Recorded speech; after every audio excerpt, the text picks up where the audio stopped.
Hebrews, Hebrews, Hebrews. This is Israel Wake Up. This is our Women's Advanced Bible Study, the 30th of July, 2026. Okay. Uh, my main topic for this class will be Israel is losing America and it's going to get worse. It's probably going to be one of the biggest videos you need to watch in these last days. Okay. You go to our YouTube channel, to Israel Wake Up, check out our videos.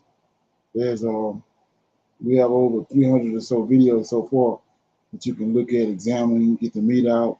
These videos will lead you to the truth of the Holy Scriptures. Uh, this is a non-Messianic channel. We deal with the Tanak and the Torah.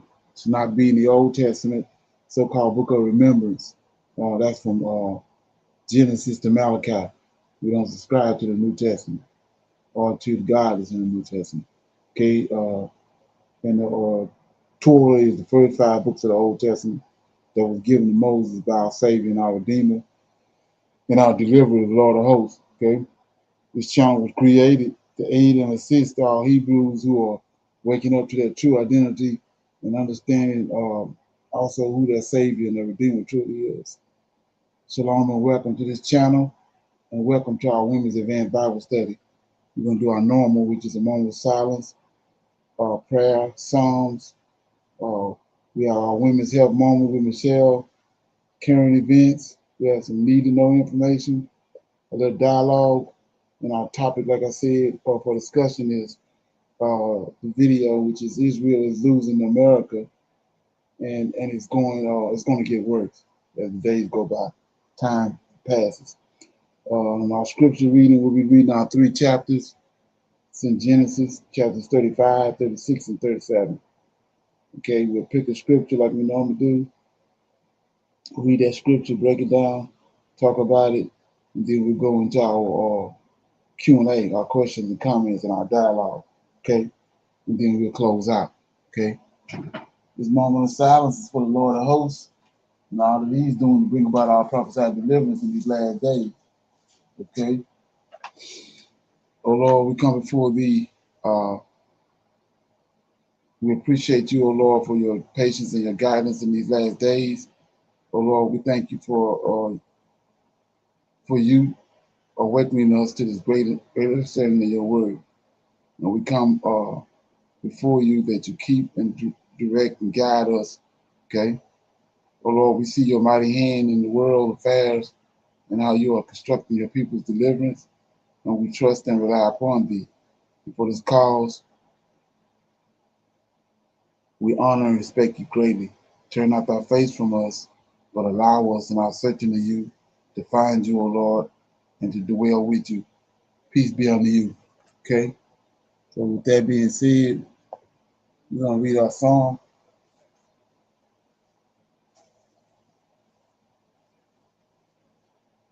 Okay? Somebody going to read the song?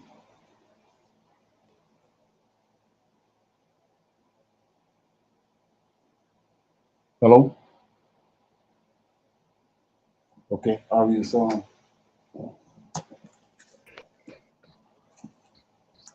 I couldn't hear earlier. I'm going to do Psalms 138. I will praise You with my whole heart before the gods. I will sing praise. I will worship the Lord in Your temple and praise Your name. For I think something going on with your mic. You want me to read it? okay, can you hear me now? Okay, y'all can't hear me. Yeah, I can hear you, but it's back. It's messy. It's You breaking hear me up. now? Yeah, go ahead. Oh, okay. You can 38 is the one I want to read. If not, go ahead. Thank you. Okay. I will praise Thee with my whole heart before the gods. Will I sing praise? Will I sing praises unto thee. I will worship toward thy holy temple. I will praise thy name for thy loving kindness and for thy truth, for thou hast magnified thy words above all thy name. In thy day, in the day when I cried, thou answered me and strengthened me with strength in my soul. All the kings of the earth shall praise thee, O Lord, when they hear the words of thy mouth. Yea, they shall sing in the ways of the Lord, for great is the glory of the Lord. Though the Lord be high, yet have he respect unto the lowly, but the proud he knoweth afar off. Though I walk in the midst of trouble, thou wilt revive me. Thou shalt stretch forth thine hands against the wrath of mine enemies, and thy right hand shall save me. The Lord will perfect that which concerneth me. Thy mercy, O Lord, endureth forever. Forsake not the works of thine own hands. Okay, that's the Psalm 138, and it's the Psalm of David. Okay, yeah, I just talked about this a couple of days ago about the main point of this verse is how David says that through the Lord's hands, through his right hand and through his hands being stretched out, uh, he delivers him and he protects him. And my point was to go straight to the point on what they're talking about, because a lot of people don't understand what's really going on with that. So we'll go to Deuteronomy 32 right quick, see what David talking about. So this Lord with his hand stretched out is not Yahweh. You would assume it's him, but it's not him. It's his number one, his right hand man. So I'm in Psalm 32. I'm gonna read. Deuteronomy 32. Start at verse 37. And he shall say, where are thy gods, their rock in whom they trusted, which did eat the fat of their sacrifices and drink the wine of their drink offerings? Let them rise up and help you and be your protection. You know, it's the Lord of hosts talking. Same being that David talking to in Psalms 138. See now that I, even I, am he, and there is no God with me. I kill, I make alive, I wound, and I heal. Neither is there any that can deliver out of my hands. So he's the deliverer. For I lift up my hands. These are hands David talking about. I lift up my hands to heaven, and I say, I live forever. So whoever this is, lifting their hands up to Yahweh. Then 41. If I with my glistening sword and mine hands take hold of judgment, I will render vengeance to my enemies, and I will reward them that hate me. So we see right here, uh, Israel, God that's over Israel is not Yahweh. Okay, any comments on that? Okay, so with that being said, we're gonna move on to our women's health moment with Michelle. Yes, sir. Shalom, everyone. Brother Leonard, this health that I'm doing tonight was inspired by what's going on with the lettuce. It's always something going on with the lettuce, and I just really wanted to dig a little bit more and get some history of the lettuce and where it came from. And pretty much, once I finish with this, we can say that it was invented, right?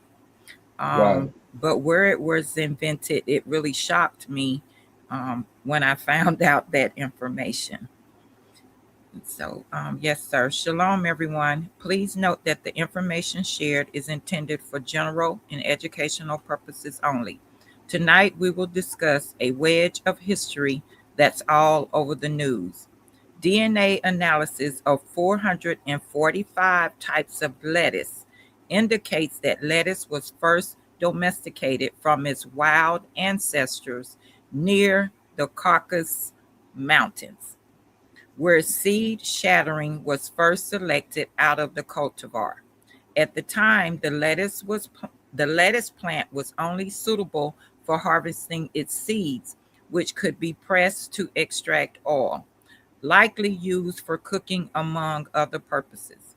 From there, lettuce was likely spread to the Near East and then to ancient Egypt, where the first depictions of lettuce cultivation can be found as early as 2680 BC. Like the early lettuce from the Caucasus Mountain, this lettuce was grown to produce cooking oil from its seed. Lettuce was considered a sacred plant of the reproduction god Min, Min, and was carried during his festivals and placed near his image. The plant was thought to help the god perform the sexual act with great energy. Its use in religious ceremonies resulted in the creation of many images in tombs and wall paintings. The cultivated variety appears to have been about 75 centimeters tall and resembled a large version of the modern romaine lettuce. These upright lettuces were developed by the Egyptians and passed to the Greeks, who in turn shared them with the Romans. Today, lettuce is easy to grow, but it carries many insects such as cutworms, wireworms, and flea beetles, viral diseases such as gray mold and downy mildew, and foodborne illnesses such as salmonella and E. coli. There is currently a recall on lettuce due to a parasite called Cyclospora. So, with that being known, do you really think that lettuce is truly healthy for us? So, when I researched that, Brother Leonard, and to actually find out where lettuce came from was really surprising to me. Um, and can you go back in history and explain the Caucasus Mountain to us, please, sir? The Caucasus Mountains is where the Gentiles came from. The people that's over there right now in Israel that's posing as Israelites. Yes, They came sir. from the Caucasus. They came from the Caucasus Mountain. They were. It was a big, uh, large group of them, and they had a large empire, Mm-hmm. and they was warlike. They were tied to Right. the Gentiles, and so when the Islam came on the scene, swept across Israel, swept across Africa, they got these people here got caught in the bind in between. Either they was gonna side with the Muslims or they was gonna side with Judaism. So they had to make a decision, and so they didn't go to they didn't go with Islam. They went with Judaism, and so they all converted. It was a mass conversion, and Mm-hmm. those are the people that eventually ended up in Israel through the Roman Empire. Constantine, they eventually ended up in land of Israel today, posing as Israelites. Oh wow. It's Are they tied to the people in Genesis chapter 10? I think that's what I'm talking about. Let me Okay, Right. it's okay. Yeah, you go to Genesis chapter 10, which a lot of people don't know this, but you go to Genesis chapter 10, right quick, and you'll see that Ham had, we start at verse 2, says, Japhat, the sons of Japhat, Gomer, Magog, Midian, Javan, Tubal, Meshach, and Tyrus. And then the sons of Gomer, which is the Germans. They tied to the Germans, Gomer, right? Okay. Then the next one, the sons of Gomer, Ashkenaz. That's Mm, these people. The Ashkenazi Jew. okay. See the second name, Ashkenaz. Those are the people that came from the Caucasus Mountain. Yes, sir. And the way that you've always explained that to us and through our research, those are the warlike people, right? Right? Because Right. that's Okay. who the Gentiles are. Okay. Right? And then we connect that through different Bible classes how that they from Cain's lineage. Japhet is from Cain lineage. He's not Mm-hmm. that, and he's not tied to Noah, but they want you to think they slip them into the scriptures and slip them into the Bible into our lineage, and that's how they've been uh, riding through there all the way to today. Right. And this is good. This is a good conversation right here because of what I'm getting ready to read. Like I said, Yes, when sir. what I'm saying, whenever I Hmm. get through with this video, it's gonna be good to watch it again because I'm gonna play it tomorrow too with the men's line and break it down. We're gonna break it down tonight. Right. This devastating. Okay, Yes, sir. And forgive me, Brother Leonard, I did not read my scripture. If I can go back, please, sir. My go ahead. scripture reading was out of Deuteronomy chapter 31, verse 6. It says, "Be strong and of good courage. Fear not, nor be afraid of them. For the Lord thy God, he it is that doeth go with thee. He will not fail thee, nor forsake thee." That was Deuteronomy chapter 31, verse 6. Moses encourages Israel. Shalom. Okay. So with that being said, we go to our current events. So check this Confirmed out. Europe's heat wave death toll has crossed 6,000 people, a milestone that arrived faster than many public health experts had initially expected. That number alone would already make this one of the deadliest weather events the continent has faced in years. But scientists tracking the data are being clear about one thing: 6,000 is not the final number. It is simply the number that has been confirmed so far, and history says the real total is likely to climb considerably higher before this is over. The heat wave responsible for this toll struck Western and Central Europe in late June, driven by what meteorologists call an omega block, a stalled area And there's something we just talking about going. of high pressure that trapped hot, dry air pulled up from North Africa directly over the continent for roughly 10 days, with essentially no relief reaching affected regions until the pattern finally broke down in early July. Temperatures during the peak of the event climbed as much as 14 to 18 degrees Celsius above seasonal norms in some areas, a departure from normal conditions severe enough to overwhelm cooling systems, hospitals, and emergency services that had not been designed to handle heat of this magnitude for such a sustained stretch. Strokes and respiratory failures that extreme heat triggers in people who already have underlying health conditions, deaths that get attributed to those underlying conditions rather than to the heat that pushed a already vulnerable body past its limit.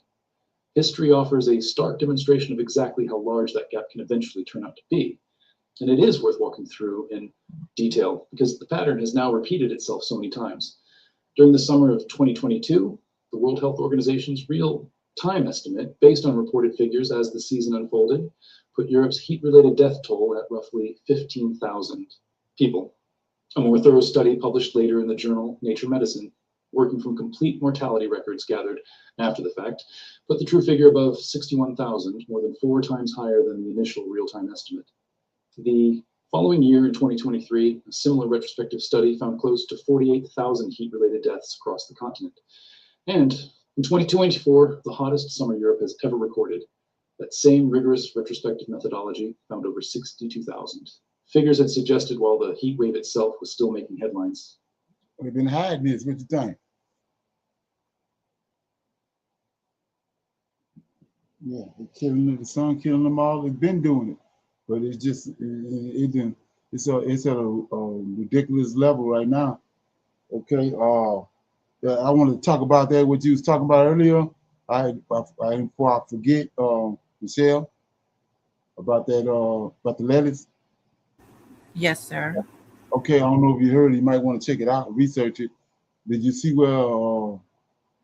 I thought that was you talking about the other day, but that they're making lettuce now and cabbage out of some kind of stuff they're getting out of the ocean. It's like how you have like a slime be in the water. It's a slime. Right. Yes, sir. Yeah, they take that slime and then they weave it and then they end up like lettuce. But Yes, yeah, check sir. that out. Check that out. I Okay. can't remember where I heard that at. And is that, I saw a video, I don't know, it's been a couple of months ago or so now, where someone had bought a cabbage and they had put the cabbage like on fire, like burning the cabbage, Right. and it was just turning black, like almost like plastic, like. Right. Yeah. That's what I was saying. I can't remember. It was something I saw, but and I didn't backtrack it to make sure I got. But it was some kind of stuff that was they put in the water and they turned into like a slime in the water. Then they take it and that's they do something with when take it out the water, it start hardening and it end up looking like cabbage and lettuce. Mm, Yeah. So yeah, I don't know what it's probably tied to that right there by somebody lighting it and burning it, but yeah, right. can't exactly remember how it would happen. But it should be able to walk that down. Yes, sir. Okay. Yeah. So with that being said, you hit this right here.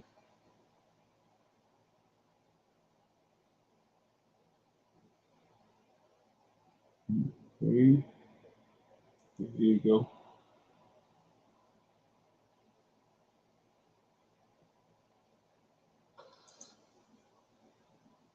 Big things that are happening right now. And okay, so there are some big things that are happening right now, and we need to get to the bottom of this because this right here is going to impact the entire U.S. economy.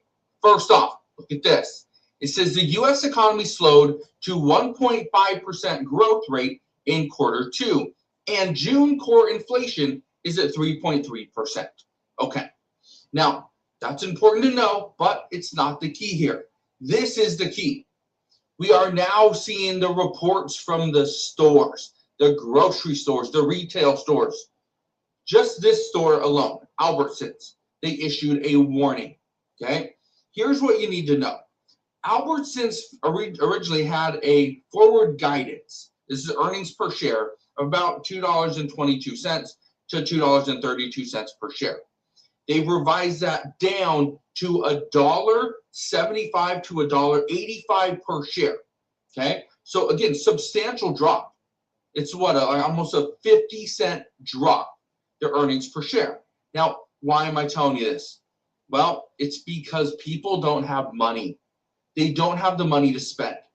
But Albertsons is now seeing it's becoming more difficult to sell their products because people are only buying what they need. Now you're probably thinking, well, okay, why would anybody buy more than they need? Think about this for a second. One of the things that my family does is we'll buy things that we don't absolutely need today or this week, but we know we're going to need them in the future, in the next, several weeks or maybe in the next month. For instance, maybe we go and buy, canned chicken noodle soup just in case somebody is sick. Maybe we buy some medicine, now. To your attention, the warning that Albertsons is giving us when they are decreasing their forward guidance, that is telling us that they don't expect to sell more product. They don't expect people to just all of a sudden find a bunch of money and they start spending it. No, that's not what's going to happen. And I talked about this before over the past several days. I was down in San Diego, wanting to see what is going on. People are saying that everyone in San Diego is still spending money. No, they're not. That's not what's happening. People are being very conscious of where they're spending money, how much money they're spending, what they're spending it on, and if they have any available money after that. That's what they're doing. Okay, it's very different. They're not. Okay, any comments on that? Anybody got anything on that? Yeah, I was talking last night, and I'm going to talk about it in a minute. This video I'm talking about, but I was talking about how people don't understand the significance and the importance of what's getting ready to happen in the midterm. Okay, let's check this example right here. Joined now by the roundtable in Washington, our chief White House correspondent, Mary Bruce, former DNC chair, Donna Brazile, and former New Jersey Governor Chris Christie. Good morning to all of you. And Mary, let's start with you. You pressed President Trump this week on what the plan was, what the strategy is on how to end this war. We now know that he threatened a massive strike. New York Times reporting that backing off. So what is the strategy? Yeah, it's a good question because, Martha, right now there really doesn't seem to be a clear strategy. As you mentioned, there's that New York Times report that he's backing off plans for a massive strike. This morning, asked about that. The White House tells me that the president continues to retain all options. They stress he's always preferred a diplomatic solution, but of course, so far talks have gone nowhere. And yet the White House this morning is still threatening possible escalation, telling me that if Iran doesn't come back and negotiate a deal, that they know what will happen. Look, as you keep saying, Martha, I mean, we are months into a war that was supposed to last weeks. There is no clear off-ramp. The attacks are dragging on. And when I pressed the president, given the fact that Iran doesn't seem to be giving in, is the strategy just to keep attacking until they somehow get Iran to back down? Well, the president didn't really like that. He pushed back pretty strongly against me and insisted that Iran desperately wants to talk. But again, there are no signs of that. And so without an off-ramp, I think, the status quo seems likely to continue. These strikes will continue, and they are now widening. And of course, as oil prices spike, it just presents a huge political problem for the president and Republicans, especially as we barrel towards the midterms, Martha. Chris, you know Donald Trump very well. He likes to win. Even though he said they won this war, there are no signs right now that he is winning. Martha, look, there are no signs he's winning in Iran. And the Iranians have learned, as many of us in this country have learned, that the bluster is the bluster. How many times has he threatened to bomb them out of civilization, bomb every power plant, bomb every bridge, and then he inevitably backs off?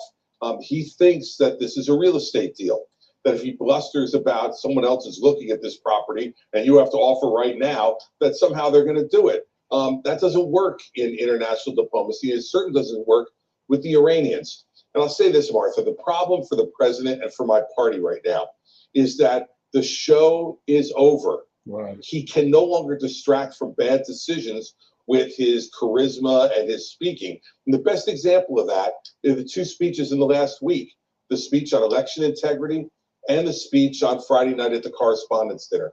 No one is paying attention anymore. They are bored with the act. At times on Friday night, it seemed like he was even bored with the act. And the Iranians notice all of this, Martha, and they're not going to take him seriously. And that has got to be incredibly frustrating to a president who all he cares about is that people take him seriously. And okay, yeah. So like I said, that's what it is. So we gotta expect that they tanking. So these people gonna do something desperate. Okay. Any comments on that? So I'm gonna go to this my current events. Right quick. Let me see what I need. What I got. Let me need to know. I need to know information. Okay, here we go.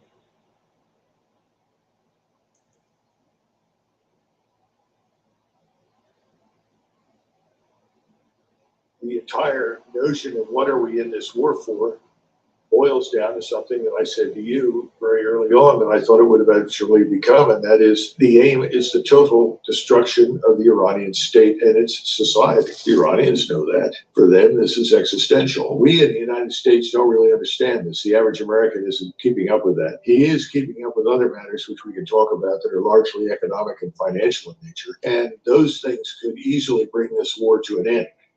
In fact, I would argue that we're in a race right now between the damaging things that we've done to the world and ourselves economically and financially, and whether or not that will bring an end to the war, or secondly, the recognition that short of a nuclear attack, nothing can be done, and therefore we're leaving. Now, there is a third option that we need to discuss, and that's the nuclear one, because I think that's really on the table for the Israelis, not necessarily for us, but for them. That is Colonel Douglas Macgregor, United States Army retired, former senior advisor to the Secretary of Defense. What follows is his assessment of a ground invasion, an empty magazine, and the nuclear threshold. Now, listen to this. We can talk about those things, but I think people need to understand nothing will be rebuilt in the region. There will be no new pipelines, no new infrastructure, nothing, no new desalination plants until the investors, the lenders, are absolutely 100% confident that we will not return instantaneously to another war because of Donald Trump's whims or feelings. So this is a catastrophe on a scale that is much greater today than it was a month ago. A month ago, there was still a willingness to believe that this could be ended in some fashion. And the MOU, however distasteful, was signed by Trump, and then he made his famous statements. I don't want to be ever-doer. The world economic condition could become a depression. We need to do this, blah, blah, blah. And then he turns right around, contradicts everything he said yet again. So at this point, no one believes him. No one's going to listen to anything he says. So where does that leave us? It leaves us with, as you point out, escalation. Now, if you look at the strikes, the patterns on the American side are pretty clear. Very heavy strikes along the coast, which creates the impression among many of us that there is some plan to use ground forces in some way against the Iranian coast of the Persian Gulf. The other pattern is, of course, in and around Israel, particularly in Jordan and the Arab states that have supported and helped to defend Israel. Those radars, those missile batteries, those establishments have been destroyed. So Iran is positioning itself, obviously, for two things. One is to utterly destroy Israel when the time comes by preparing the battlefield for that planned destruction. Now, that's not because they're dedicated to it. If there were an agreement that they could live with, that we could live with, that was reliable, I think that could be avoided. But right now, I just don't see any evidence for that. The second part is it's obvious to them that we plan to come ashore somewhere between Chabahar and Card Island. That's coming. That's what they think, and they're probably right. And I wrote a long piece in my recent Substack called Trump's War to the Last Missile, explaining why that would end very badly for us. So where are we today? Well, the world economic situation is continuing to deteriorate very rapidly. I think we're going to be at $150 a barrel very shortly within the next few weeks.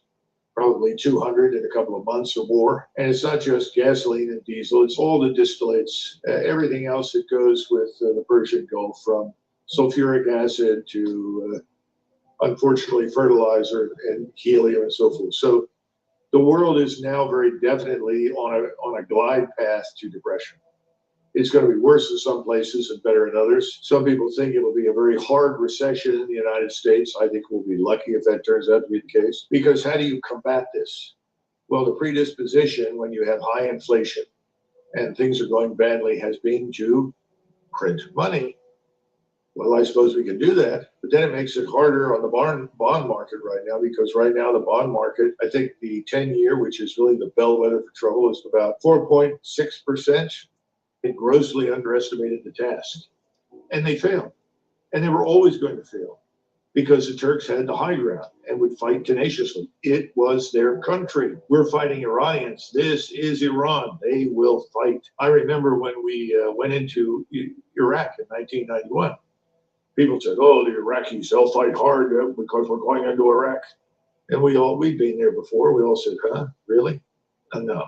It's not a real state. Iraq consists of multiple peoples, different groups, different tribes. The same thing is true in most of the Arabian Peninsula.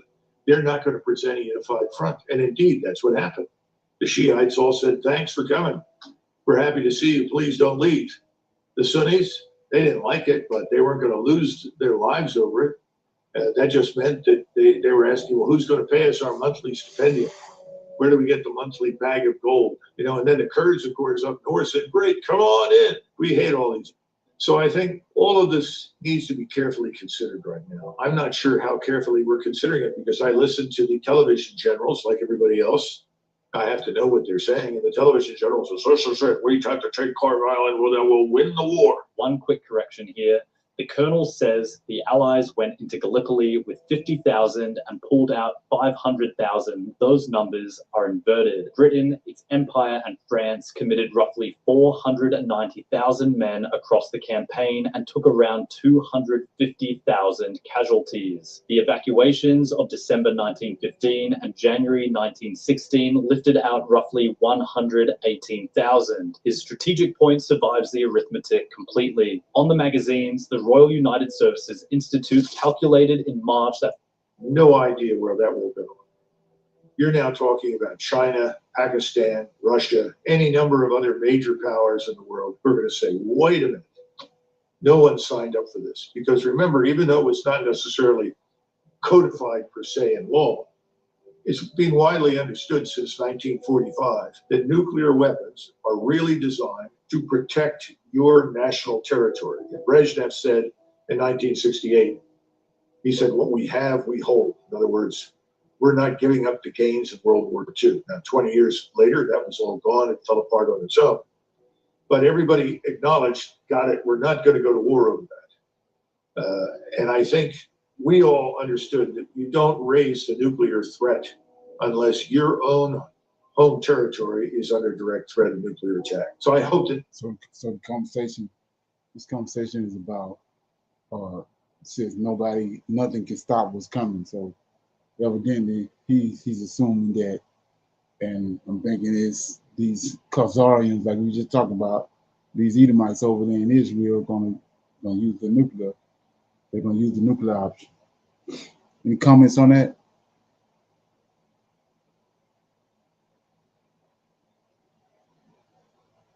Okay, so with that being said, go to my topic. I've been talking about this for the last couple of weeks, and I came across this video right here, and it just blew me out the water. Let's check it out.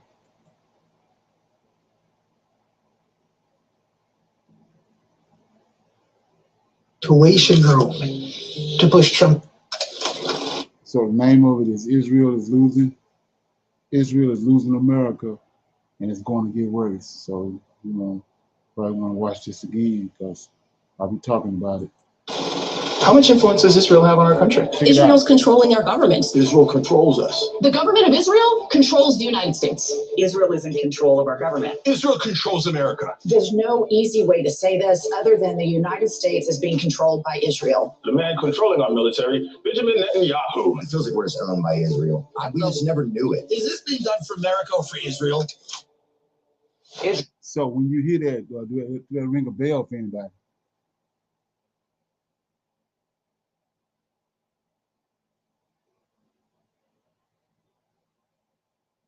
The Bible tells us there is a. Shalom. Okay, you got something?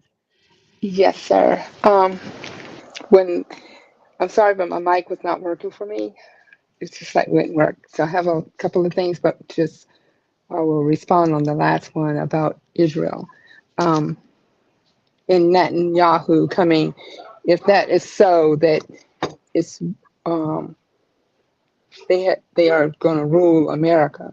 When he came here, if he's still here for Lindsey Graham's funeral, if he haven't left yet, he's acting as if he is innocent and that he can only go by if Trump says what they're going to do, if someone saw the reports. So I'm not sure that what is going out is something they're trying to, bring Israel up as being something more than what it is, because he came to beg for more weapons behind the scenes. Not that he's so concerned about what was the passing of Lindsey Graham, to me. Okay. Yeah, so I'm gonna play it a little again, and then I'll talk about it. Let me get this again.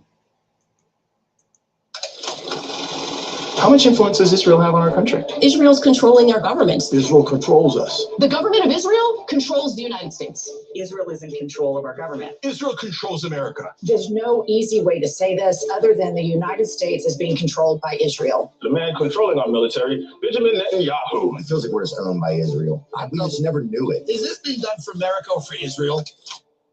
So, don't the Bible tells us the prophecies that it's a harlot riding upon the fourth beast? Okay, right there in our face. Israel is losing support here in the United States. Why do you think AIPAC is buying out U.S. politicians, and what exactly are they buying? They're buying allegiance. Never taken money from the Israel lobby, have you? Taken money from the Israel AIPAC. You take AIPAC money, don't you? We're not going to vote for anybody who takes AIPAC money. I will not vote for a candidate that takes $1 from AIPAC. So this people all across the country, they out in the open. Nobody wants to. This midterm elections coming up. This what's going on. They are a stalemate, and so when you know how these people operate, they're gonna do something ugly. I will not vote for a candidate that takes AIPAC money. I will not vote for any politician that takes any money from the Israel lobby. We don't want candidates who are taking money from AIPAC. Yeah. Will you be taking money from AIPAC? No, I will not be accepting money from AIPAC. AIPAC, I'm coming to tear your kingdom down. Do you think AIPAC should register as a foreign lobby? Start listening to the American people and not to AIPAC. Who do you think we're occupied by? AIPAC. Good morning, AIPAC. Thank you, AIPAC. Thank you, AIPAC. Thank you, AIPAC. God bless Israel. Check it out. The Zionist lobby, that's the most influential in Washington, without question. Their belief is that being for Israel first means that does not mean you're putting America second. The Congress of the United States is Israeli occupied territory. My father would tell me the most powerful lobby that there is in this country is the Jewish lobby. It's the Israeli lobby. Why would the President of the United States pay attention to that lobby? They are strong. Strong in what sense? They are controlling many things. When a great power like the United States has conflicting interests with another country, it almost always, except in the case of Israel, acts in terms of its own interests. America first. But when it comes to Israel, it's Israel first. The question is why? Like, what is that? I believe there's one simple answer: the Israel lobby. Israel has an overwhelming lobby over the United States government. We have fought their wars in the Middle East. I'd like to ask about your father's relationship with Israel. He's taken over $230 million from pro-Israel groups. Yeah, this is $400,000 from AIPAC. Why can I burn an American flag in my country, but I get a note marked by my name if I burn Israel's? What are you doing to prevent the use of our taxes to starve and kill people in Gaza? How can somebody pledge allegiance to two countries at the same time? Do you think it's a conflict of interest for Miriam Adelson, an Israeli donor, to give millions of dollars to his campaign and then Trump have pro-Israeli policies? And you continue to support Israel. Why? Why do you do that? The Israeli attack in 1967 on the USS Liberty, which left dozens of American servicemen. There's no reason why we even have to be enemies with Iran. This is Israel's problem. We don't need to be involved in this. Sorry, we got our own issues here. Our taxpayer dollars can build schools and hospitals in America, not bombs to destroy them in Gaza.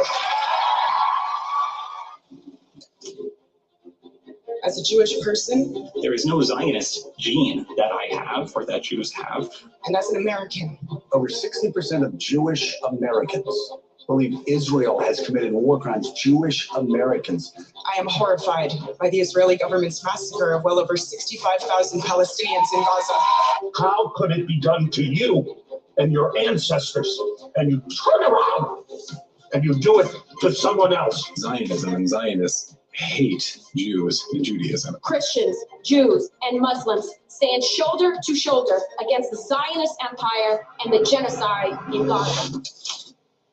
How are you going to be America first when you're Israel instead? You can't have it both ways. Charlie was starting to have serious questions about Israel, not just its role in the Gaza war, but its influence on American politicians. All of a sudden, Charlie is he's no longer with us and all that. So wait a second, what do you mean? What does with us mean exactly, right?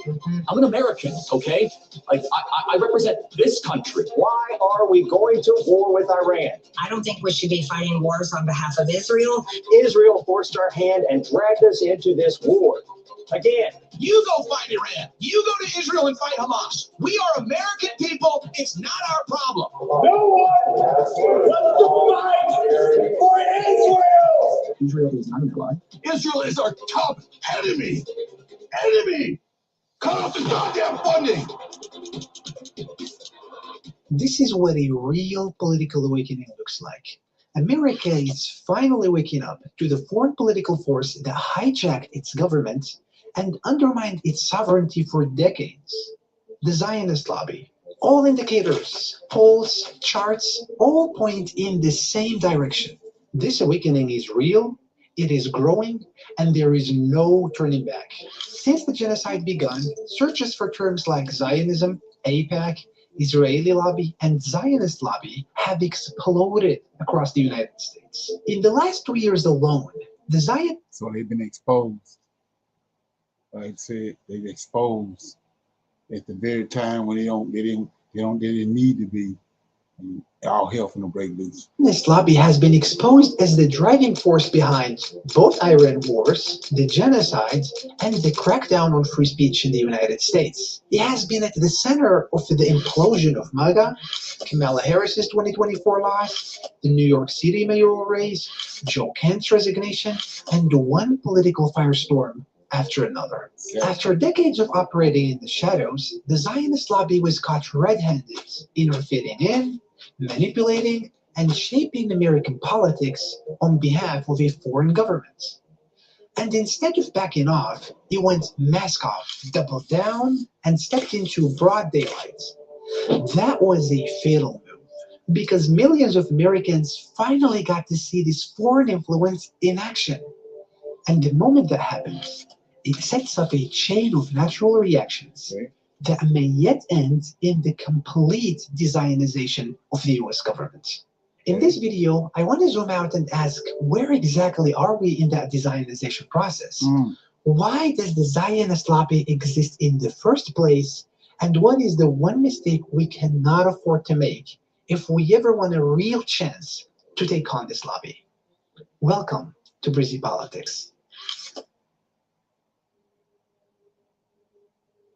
For any nation and throughout history, few political questions are more fundamental than sovereignty.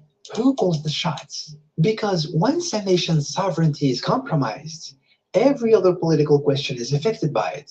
And in the United States today, nothing compromises that sovereignty or the very idea of government of, by, and for the people, more than the Zionist lobby. That is why this issue provokes such intense reactions across the political spectrum, because it cuts straight to the mother of all political questions.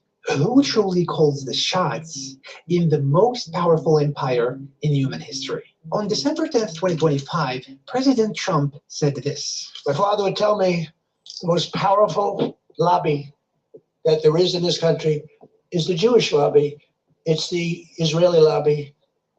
This statement is fascinating. The President of the United States is admitting out loud and on camera that he's aware that the strongest lobby in the country he leads is the lobby of a foreign country. And he knows that because in lobbying, power is measured by one metric, the ability to shape policy. The stronger the lobby is, the more capable it is of bending government policy towards its own interests. And if a lobby can turn a president once known as a conqueror-in-chief into Genocide Joe, or turn a president who campaigned on no more wars in the Middle East into the man who started the biggest one yet, that is one hell of a statement. With the left and the right. But one might ask, if the lobby is this powerful, why does it panic and react so aggressively to any serious expression of American patriotism? Why does the defamation wing of the Zionist lobby, the ADL, classifies the slogan America First as hate speech? And the answer is this: because the idea of America First, American sovereignty, this basic principle that the US government should put American interests first in everything it does, this most self-evident principle in politics is at the same time a death sentence for the Zionist lobby. And it's a death sentence precisely because it's self-evident. Because putting your country first in America, France, or China is the natural logic of political life. People identify with that principle instinctively. It is the most basic role of sovereignty. A government only exists to serve the interests of its own people, not a foreign people. That's why I've always thought that if there is one phrase the Zionist lobby fears more than Free Palestine, it is America First. Because while Free Palestine challenges the legitimacy of the Zionist project, America First challenges the legitimacy of the project's very lifeline, the Zionist lobby. And the last thing the Zionist lobby wants is for anyone to question its legitimacy, because it has none. Any actor in American political life, or in any political system for that matter, gets its legitimacy from being an organic outgrowth of that society, rooted in the interests and the values and demands of the people. That is what makes it belong. That is what makes its presence natural and make political sense. But the Zionist lobby in the United States, just like the Zionist state in the Middle East, is not an organic outgrowth of its environment. Both are foreign implants. Neither arose naturally from the political soil in which it currently sits. So let's look at that right quick. This is where the rubber meets the road at. So he's saying that just like in the human body, with the way the red and the red blood cells and the white blood cells work, anything that comes there that's foreign to their body, they attack it. So he's saying that this Israeli lobby is not American. That's why you're seeing so much drama, because the body, which is America, the Constitution and all that, is got a problem with it, because naturally it's a foreign element there. No matter how they try to paint it, it's foreign to the, and it's contrary to everything that the American government is dealing with. And so my point is this: when you understand that, this is a template right here. It's the same thing they did with JC. JC he not part of the Old Testament. They inserted him in the Old Testament, and he has nothing to do with the Old Testament. So the same thing they're doing right here, the same thing they did with JC, like I was saying, this is above a lot of people's pay grade. So when you say, I keep telling you about, they wanted the same way they don't want you to understand, they didn't want to be exposed. The same way they always try to divert the conversation away from the Council of Nicaea I'm always talking about. Because at the Council of Nicaea, when they created this character that had changed, they changed the whole dynamics of the whole world when they concocted him. And so he has, like I said, he has nothing to do with the creator, nothing to do with heaven and the earth, none of the Hebrews, but they have put him there. And eventually it's gonna get exposed, just like we're looking at right here. They've been here all these years manipulating the American government, but they're not a part of the American government. They're a foreign entity. They're a fest. Okay, check it out. Both were planted there. They don't belong in that environment. And once something is planted into an environment to which it does not naturally belong, JC, it has only two options if it wants to survive: crush anyone who questions its place there, or stay hidden, work in the shadows, operate in the dark, and act like you don't exist to avoid the question altogether. Exactly. Listen to former AIPAC lobbyist Michael Rosenberg explain how the Zionist lobby operates. Check it out. I have a somewhat unique perspective on AIPAC, owing to the fact that I was employed there for 6 years. Back when I first started AIPAC, Steve Rosen, who was my boss and was later indicted for espionage against the United States. I know, like, he's still around though. You're allowed to get indicted for espionage. Depends who you're doing it for. He sent me a now famous memo. It's now famous because I gave it to the Washington Post. He wrote, he warned me not to ever talk, this is my second day there, never to talk about AIPAC activities outside the lobby. He wrote, a lobby is a night flower. It thrives in the dark and shrivels up in the sunlight. Like a vampire. Now ask yourself this. If the Zionist lobby was just another organic actor in American body politic, why would it go to such lengths to hide what it does? Why would it, in its own terms, thrive in the dark and shrivel in the sunlight? And there is only one answer to this. Because the lobby does not want Americans to see it for what it is. Exactly. A foreign transplant operating in the United States. Exactly. On behalf of a foreign country. However, in the last 2 years, the lobby made a strategic mistake. The genocide in Gaza triggered a wave of shock and revulsion in the United States that shattered Israel's carefully cultivated image. And as decades of Zionist propaganda began to collapse, the lobby panicked. That panic forced it out of the shadows into broad daylight, where it had to operate openly and aggressively to stop the shift in American public opinion from becoming government policy. And so far, it has largely succeeded. Even as the country has shifted in a far more anti-Israel direction, the lobby has managed to stop our government from reflecting that shift in public opinion. But that success came at a hefty price. The lobby could no longer afford to stay in the shadows. He had to step into the open and openly push Israel first policies in full view of the American public. The very situation he had spent decades trying to avoid, because that was always bound to provoke a reaction. And that is exactly what happened. The moment the lobby began pushing Israel first policies in plain sight, another process began, a natural process.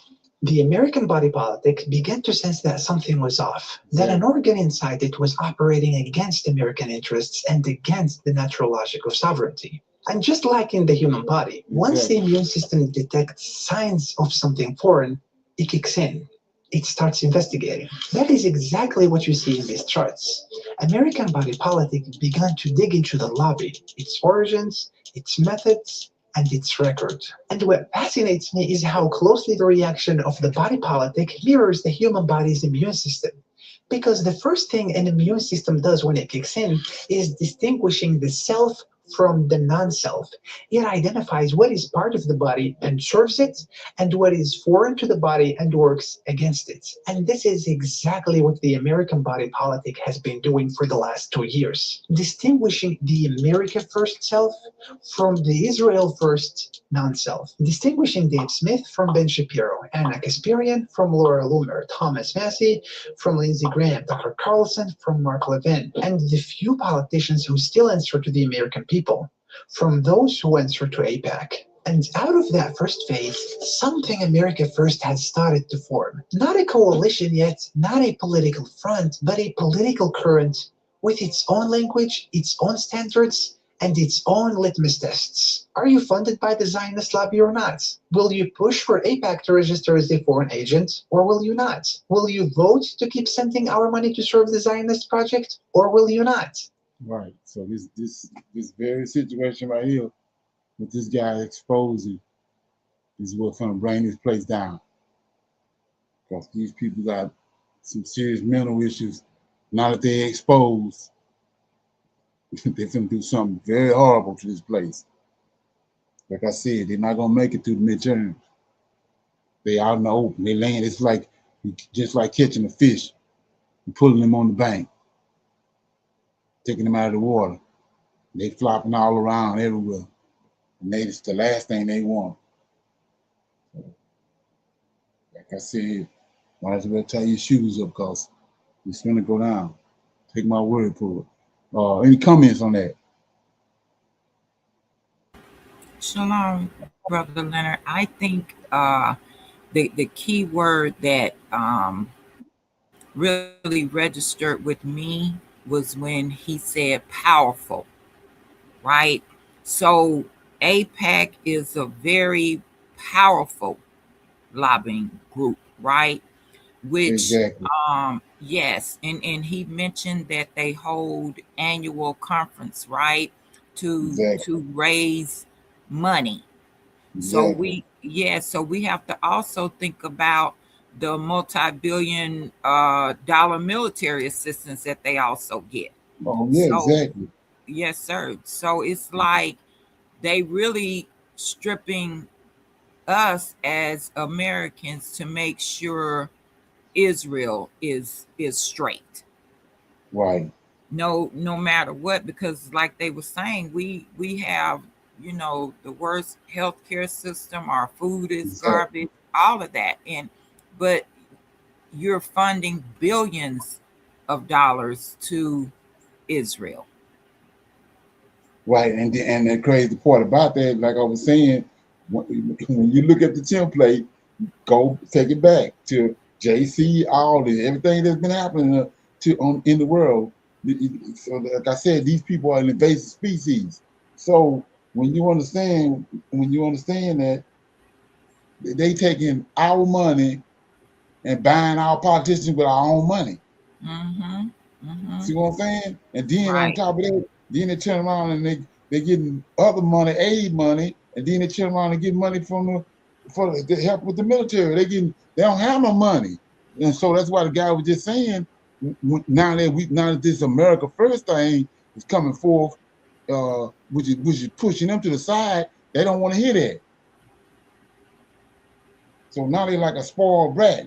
And when you understand how these people work, when you go against them, oh, you finna get annihilated. Something horrible finna happen. And so now they out in the open. Everybody, it's like the guy said, now everybody Googling and everybody going back, listening and looking at their track record, looking at what we were just talking about, where they came from and what they was doing before they came to where they is. All that's being Googled and researched now. They out in the open.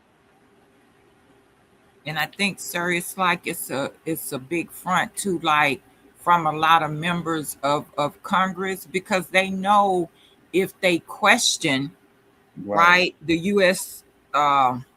Say support for Israel, that's almost like suicide for them. Oh, so yeah, it is right. You may be speaking as though you against it, but really you know you can't be. Right.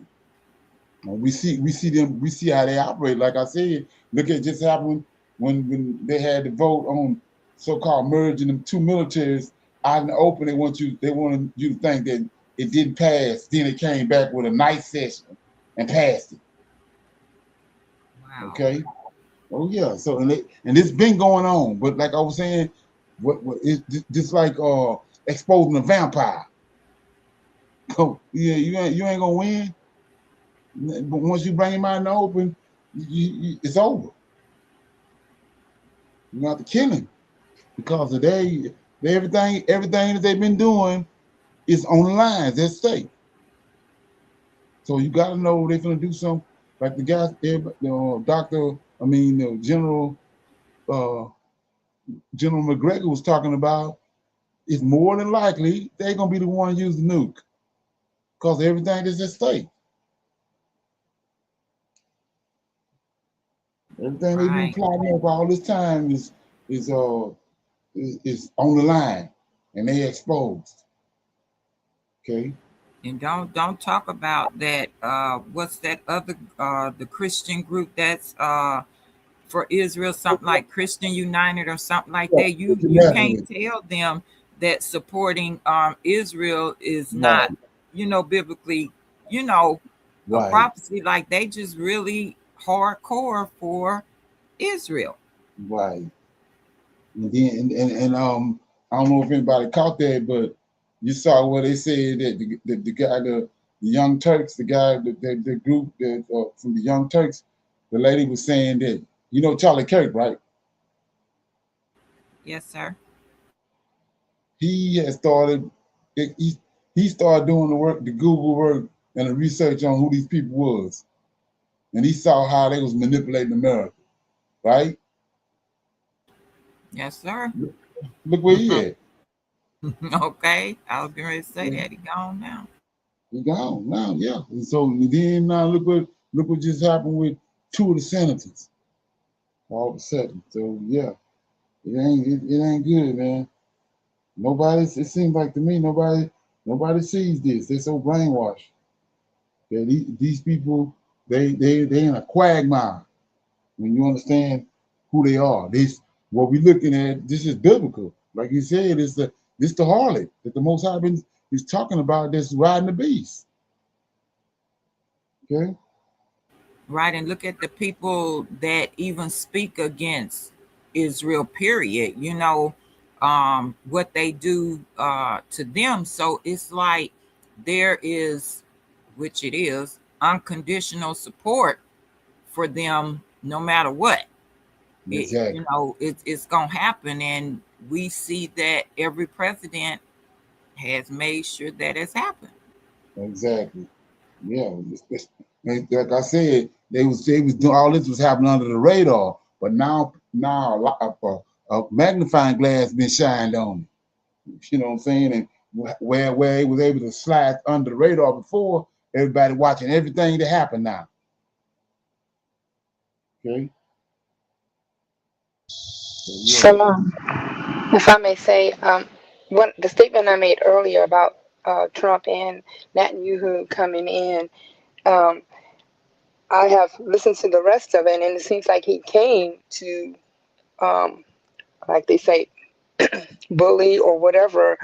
He came in his to him in his face, because now they're saying that Israel is going to take over. But Israel is supposed to be the peaceful place, but it seems like it's more of a chaos and war and hatred place by doing what they're doing right now. Right. It's nothing peaceful about them. That's the image they done painted. Like I said, Right. this is biblical. Like he said, that AJ was read that the other day. 2 days. He smitten us, and he cast us off for 2 days, and third day he's gonna raise us up. This is what they've been doing for 2 days.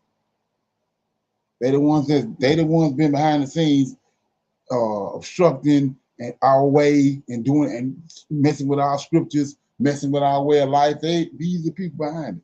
These are the people that was behind the transatlantic slave trade and everything that's been going on over here. They've been behind the scenes. Now the Most High is exposing it. Yes, sir. And I also look at, because of the state of mind that, or that the President Trump is in, that's a whole lot. One moment he's not here, and next moment he's here. So they trying to get in as fast as they can to make these things happen. Just like you said, at night they did those things while he's still in office, and putting it on him. Basically, he looks like he don't. I mean, those speeches he made was kind of like a couple of months or earlier this year, but now I don't think he's just like robotic in a sense, how he looks and everything. Right, the American people he's exposed. Like I said, they're asking him point blank questions now because they're exposed. So, like I said, it's gonna be they're gonna have to do something chaotic because they plan been foiled. Okay, yeah. So, like I was saying, it'll do good to watch that video. That way, I'll be talking about it again tomorrow, and then I'll be talking about it on the Shabbat class. So. The sooner you watch it, the more we can talk about it a little more. But so for right now, we're going to go ahead and read these 3 chapters out of Genesis. Okay, we're reading Genesis 35, 36, and 37. Okay, I'll go ahead and start reading. Okay, here we go.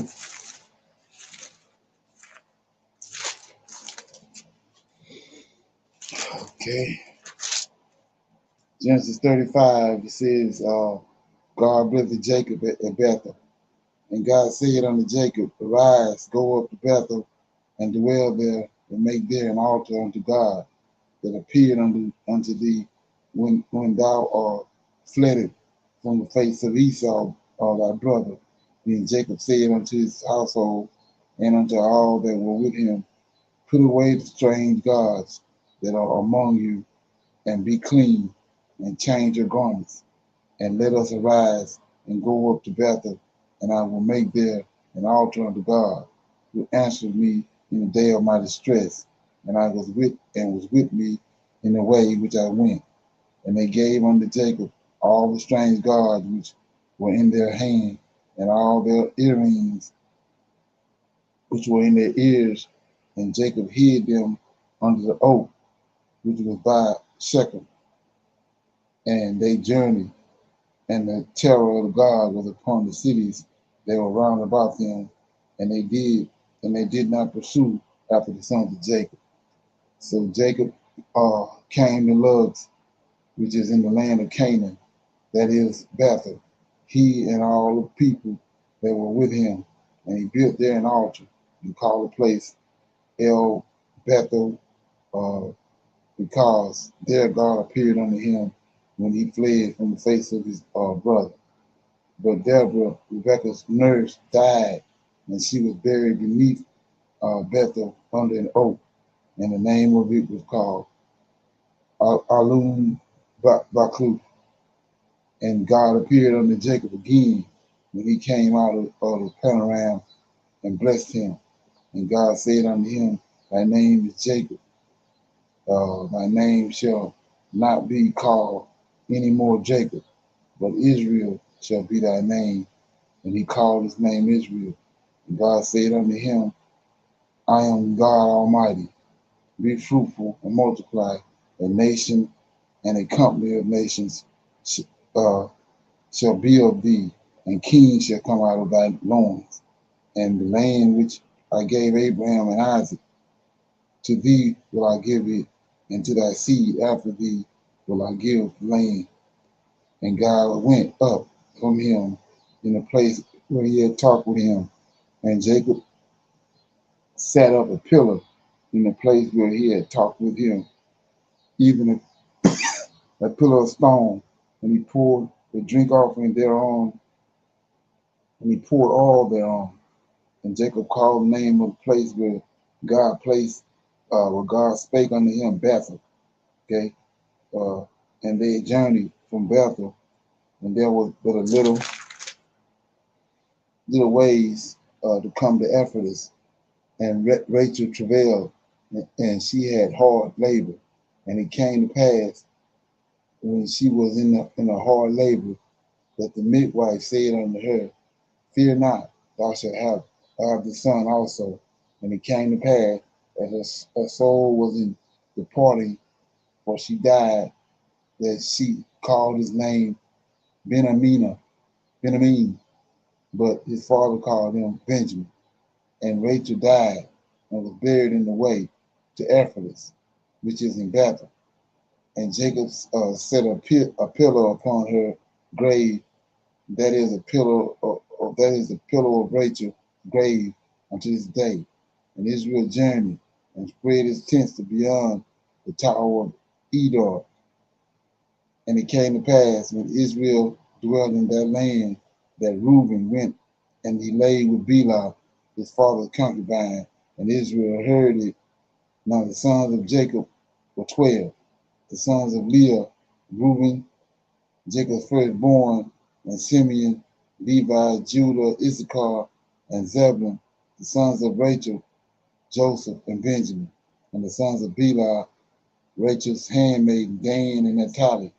And the sons of Zephael, Leah's handmaiden, Gad, Asher. These are the sons of Jacob, which were born to him in Panorama.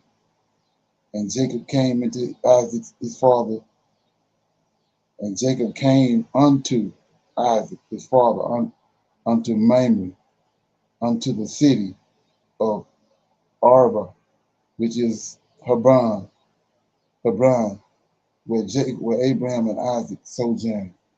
And the days of Isaac were 180 years. And Isaac gave up the ghost and died, and was gathered unto his people, being old and full of days. And his son Esau and Jacob buried him. Okay, any comments on that? That was Genesis chapter 15, 35. Okay, anybody got anything?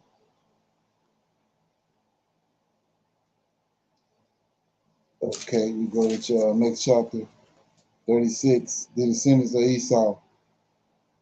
Now these are the generations of Esau, who is Edom.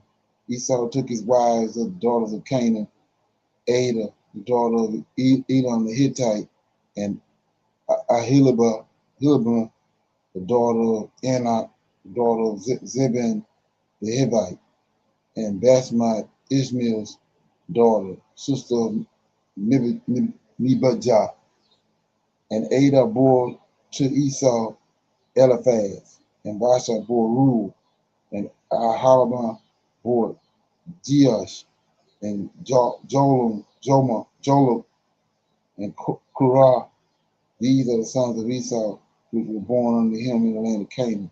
And Esau took his wives and his sons and his daughters and all the persons of his house and his cattle and all his beasts and all his substance which he had got in the land of Canaan, and he went into the country from the face of his brother Jacob, for their riches were more than that they might dwell together, and the land wherein they were strangers could not bear them because of their cattle. Thus dwelt Esau in Mount Seir. Esau is Edom, and these are the generations of Esau, the father of the Edomites in Mount Seir. These are the names of Esau's sons: Eliphaz, the son of Adar, the wife of Esau, Reuel, the son of Bishmath, the wife of Esau, and the sons of Eliphaz were Tema, Omar, Zephon, Gather, and Kenaz. And Tema was a concubine of Eliphaz, Esau's son, and she bore to Eliphaz Amalek. These were the sons of Ada, Esau's wife. And these are the sons of Reuel, Nahat, and Zerah, Shema, Mitzah. These are the sons of Bashmath, Esau's wife. And these were the names of Ahumah, the daughter of Anak, the daughter of Zebelum, Esau's wife. And she bore Esau Jeash and Jola and Korah. These are the dukes of the sons of Esau, the sons of Eliphaz, the firstborn son of Esau, Duke Tema, Duke Omar, Duke Zephon, and Duke Kenaz, Duke Korah, Duke Gavin, Duke Amalek. These are the dukes that came of Eliphaz in the land of Edom. These were the sons of Ada. And these are the sons of Reuel, Esau's son, Duke Nahab, Duke Zerah, Duke Shema, Duke Mizah. These are the dukes that came to Reuel in the land of Edom. These are the sons of Bashmath, Esau's wife. And these are the sons of Emma, Esau's wife, Duke Jeaz, Duke Jalud, Duke Kara. These are the dukes that came with Ahulamah, the daughter of Anak, Esau's wife. These are the sons of Esau, who is Edom, and these are their dukes.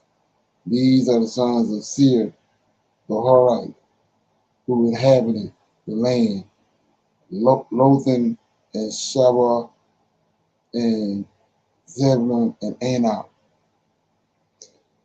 and Bishma and Ezer and Dishan. These are the dukes of the Horites, the children of Seir in the land of Edom. And the children of Lothan were Hori, Heman, and Lothan. Lothan's sister was Timnah. And the children of Shabal were these: Alvin, Manath, Ebo, Shepho, and Onam.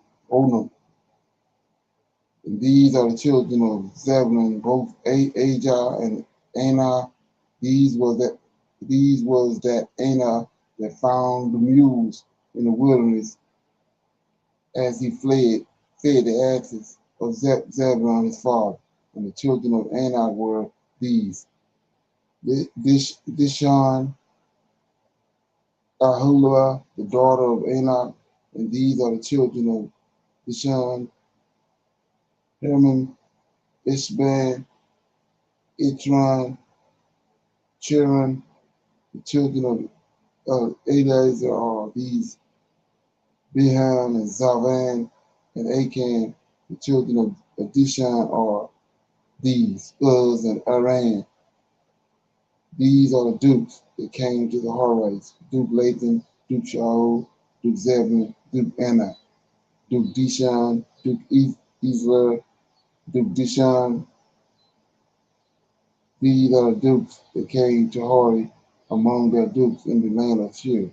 Okay, the kings of Edom. And these are the kings that reigned in the land of Edom before they reigned any king over the children of Israel. And Bela, the son of Beor, reigned in Edom, and the name of his city was Dinahaba. And Bela died, and Jobab, the son of Zerah of Bashra, reigned in his stead. Okay, yeah, it's 36. I'm reading 35, 36. Okay, yeah. Let me go down. Yeah, that's 36. Any comments so far? Shalom, Brother Leonard. Were any of Esau's descendants giants or became Yeah, they all giants? giants. All They of them mother. are. So Yeah, the if you go back, Edomites are giants. right. If you go back to verse 1, verse 36, verse 1, chapter 36, verse 1. Yes, sir. It says, now these are the generations of Esau, who was Edom. Esau took wives of the daughters of the Canaanite giants. Oh yes, yes. I forgot when they went over and it says we are grasshoppers to those over Right. there. Okay, yes, sir. So Thank you. the women giants too. So when he had sons, they got their mother's characteristic too. Okay. Okay. That's why he married her. He wanted the height. And he wanted the size, and he knew where they came from. They came from the nephew. So they all develop hatred in their hearts for the Most High. Right. What they already had hatred, it just merged. You got Oh. Cain. You got Cain descendants.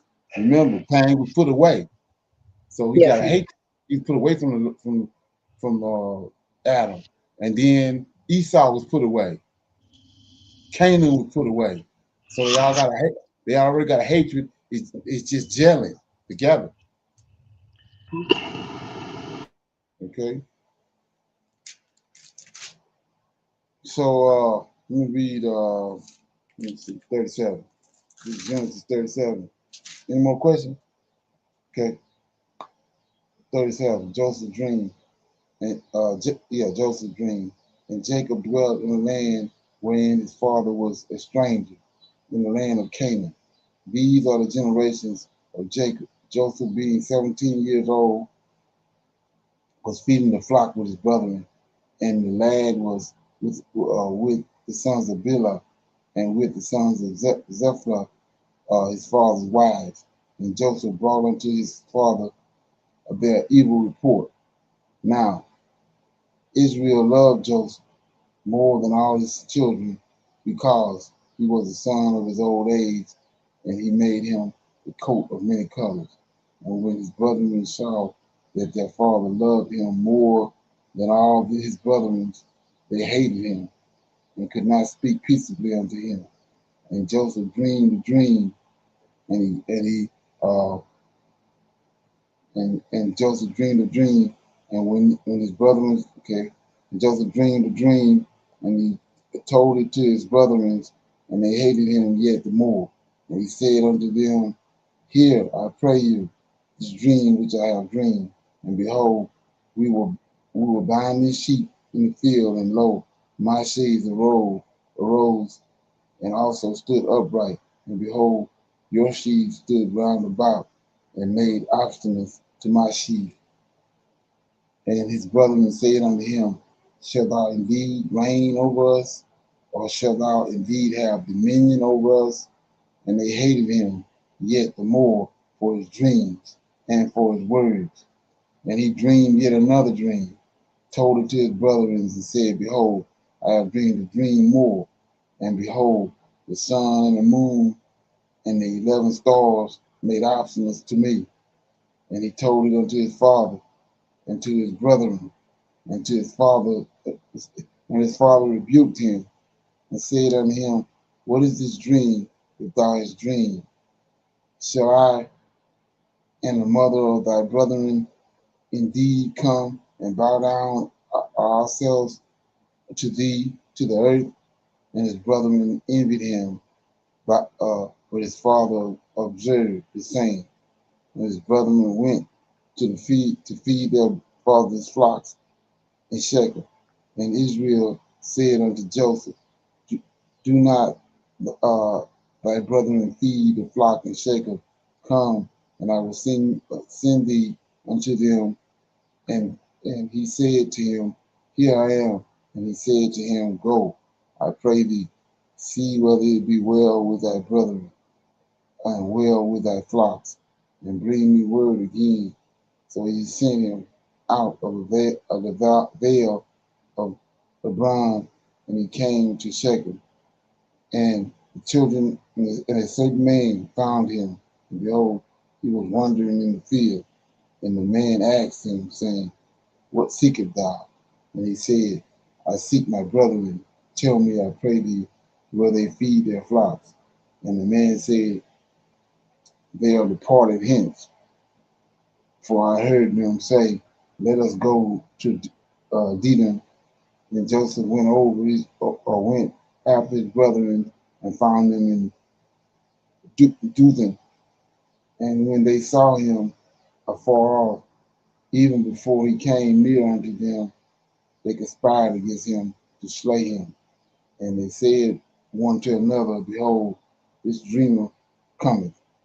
Come now, therefore, and let us slay him, cast him into some pit, and we will say some evil beast have devoured him, and we shall see what will become of his dreams. And Reuben heard it, and he delivered him out of their hands, and said, Let us not kill him.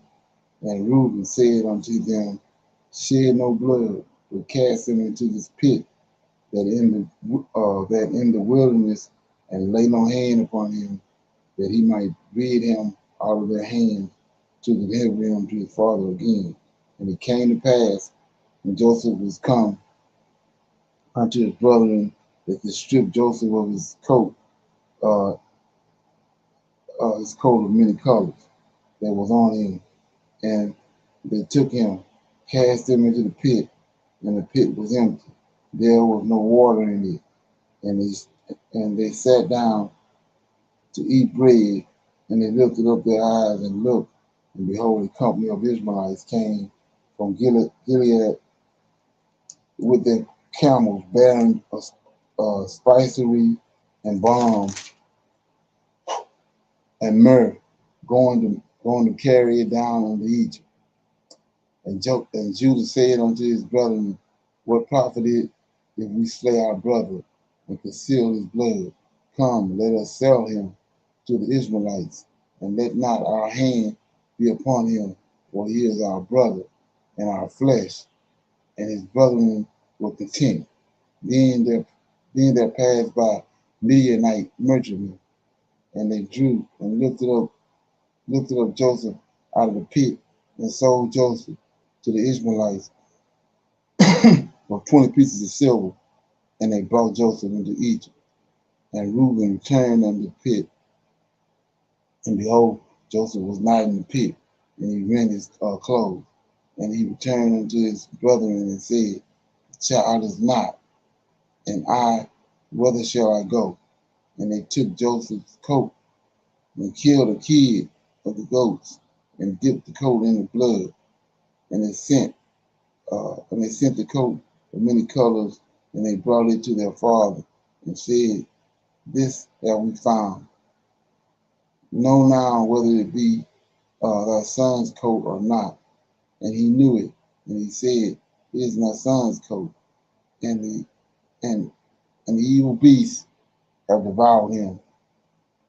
Joseph is without doubt rent in pieces, and Jacob rent his clothes and put sackcloth upon his loins, and mourned for his son many days.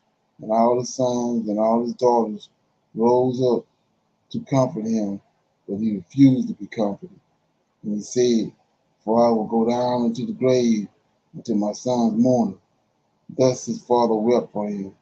And the Midianites sold him into Egypt under Potiphar, an officer of the Pharaoh and captain of the guard. Okay, so that was Genesis 37. Any comments? Anybody got anything? Anything stick out? Okay, let me see something I saw right here. It says Jacob.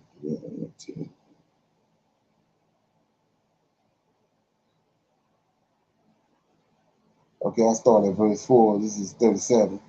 And when his brethren saw that their father loved him more than all his brethren, they hated him and could not speak peaceably unto him. Joseph dreamed a dream, and he told his brethren, and they hated him yet more. And he said unto them, Hear, I pray you, this dream which I have dreamed. For behold, we were binding sheaves in the field, and lo, my sheaf arose, and also stood upright before. Behold, and your sheaves stood round about, and made obstacles unto my sheaf.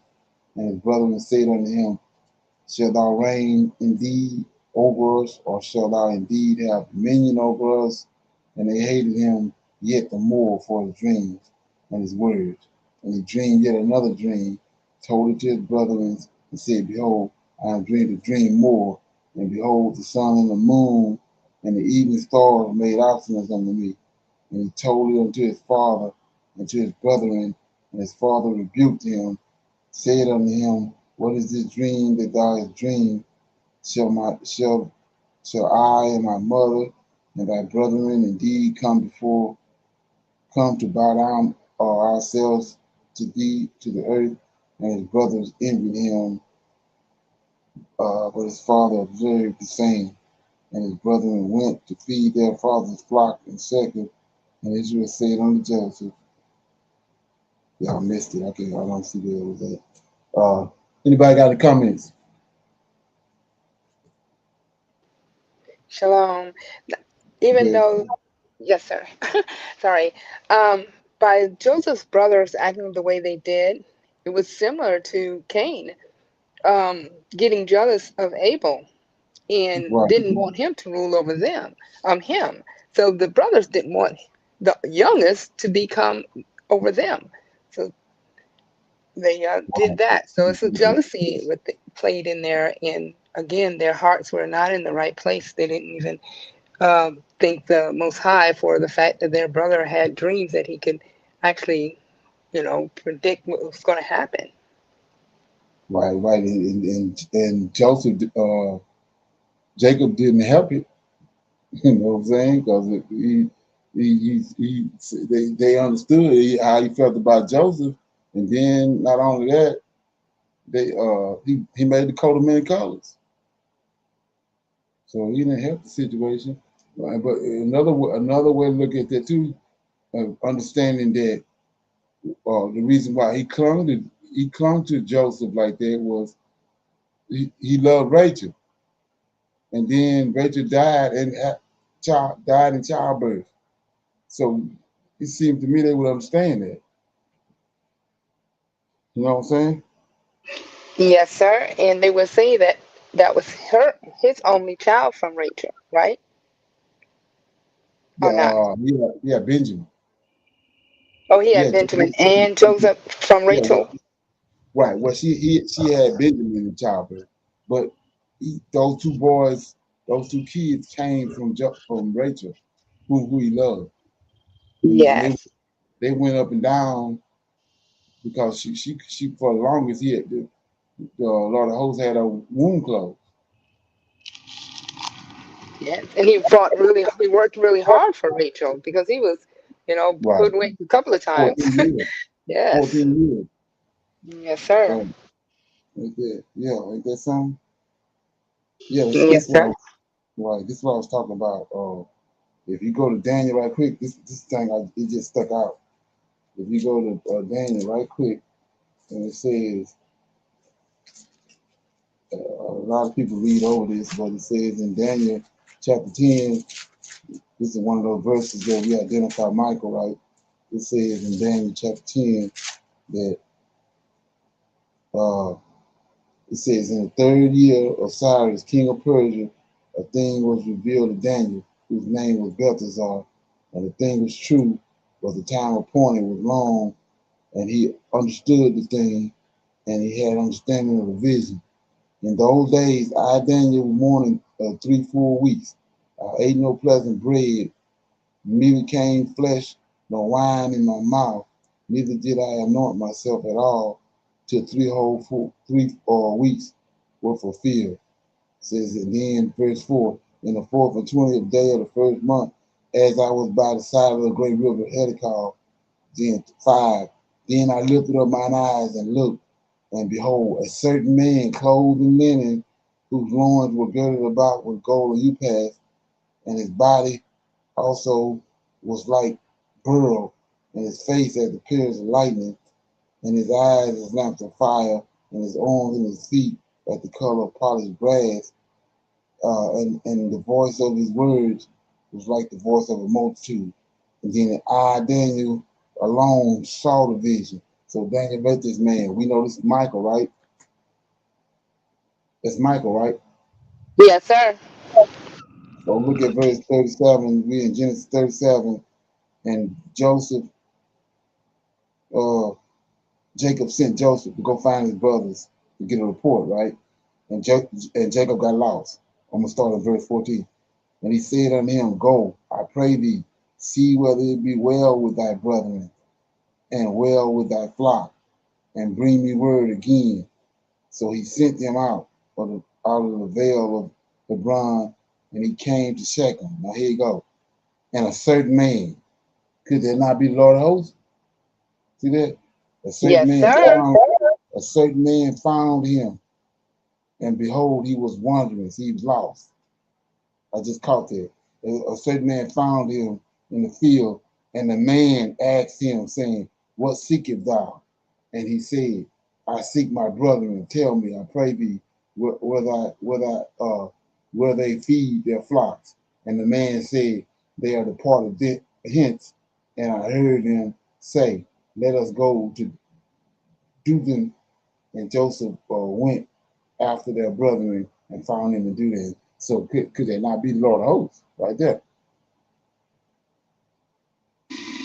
Yes, sir. Because he knew he had to Well, redirect right. Joseph Joseph from going lost. too far away. Yes, sir. He lost, right. And then the same thing happened with, remember, Hagar left. He went and found Hagar. Yes, in the desert, and she was thirsty, so he Right. brought her back. Right. Yes, sir. Right here. I just caught that. Ain't that song? Yes, sir. Okay. Yeah, so with that being said, we're gonna pick a scripture. Somebody wanna pick a scripture? And then we'll break that scripture down, and then we'll go into our Q&A if anybody got anything. Somebody got a scripture? Shalom. In Exodus chapter 3, verse 2. And the angel of the Lord appeared unto him in a flame of fire out of the midst of the bush. And he looked, and behold, the bush burned with fire, and the bush was not consumed. 3. Moses said, I will now turn aside and see the great sight, why the bush is not burned. Okay.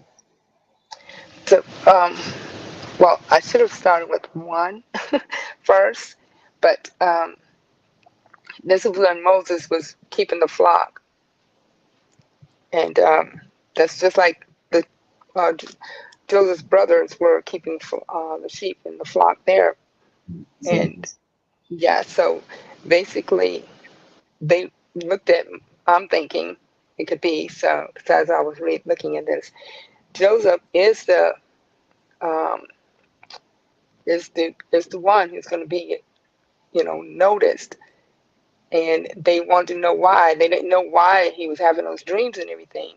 So that's probably another thing why they didn't want him to succeed. But the Lord of Hosts brought him a bit Right, to, right.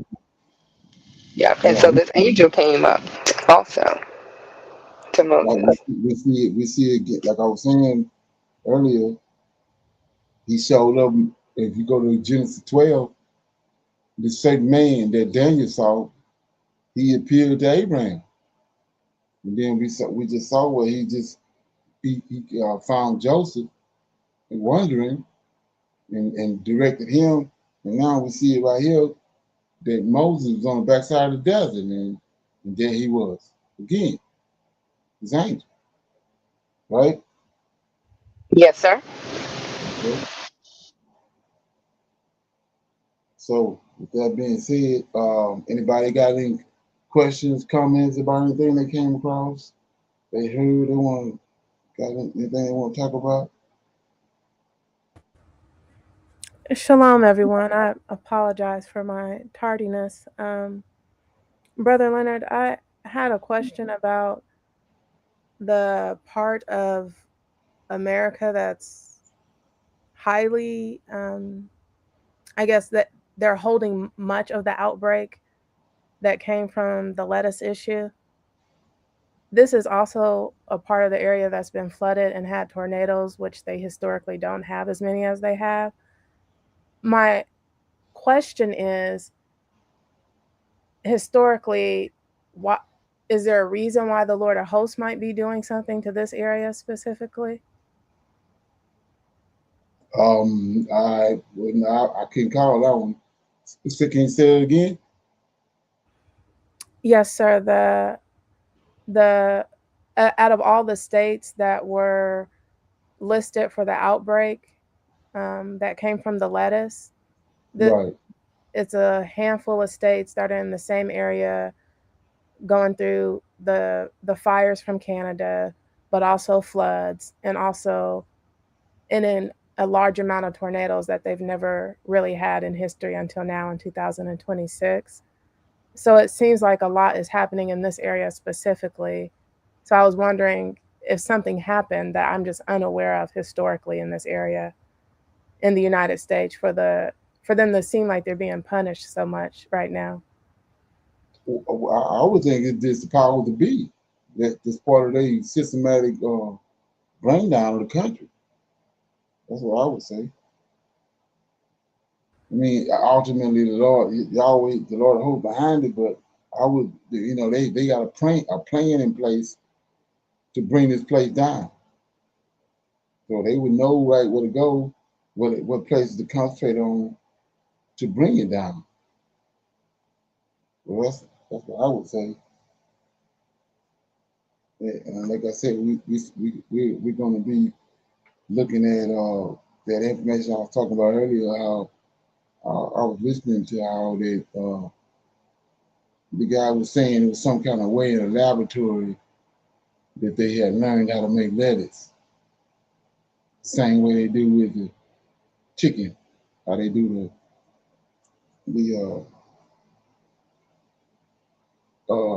I can't call it, see the name they call it. It's some kind of printing they do. They print that they print the meat out. 3D printing. Yeah, right. And I think it's tied to that some kind of way with the lettuce.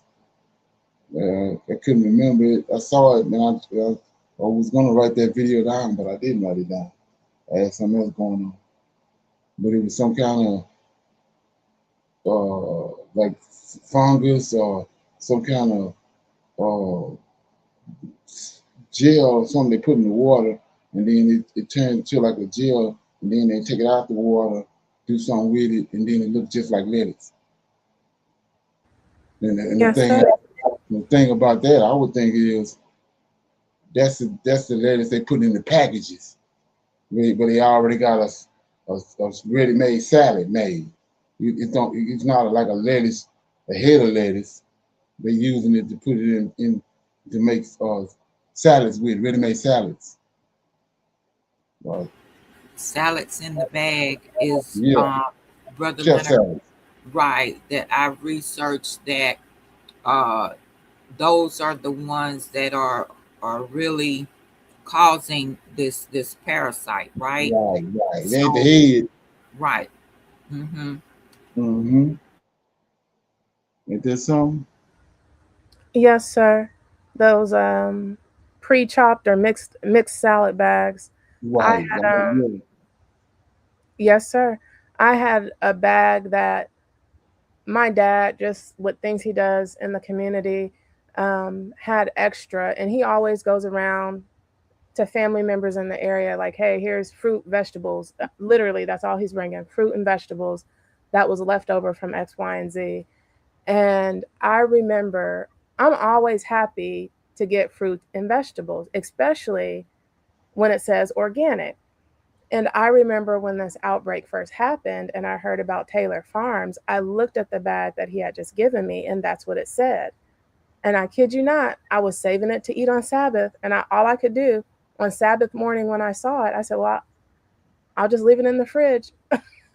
And I threw it Okay. away when Sabbath ended. But um, I'm very surprised about how large the outbreak is, because apparently there's like 11,000, the last time I looked at it, that have been affected, but only 2,000 are from the actual quote unquote known outbreak with the lettuce. The other ones they said are unaccounted for. The measles is consistently increasing the spread.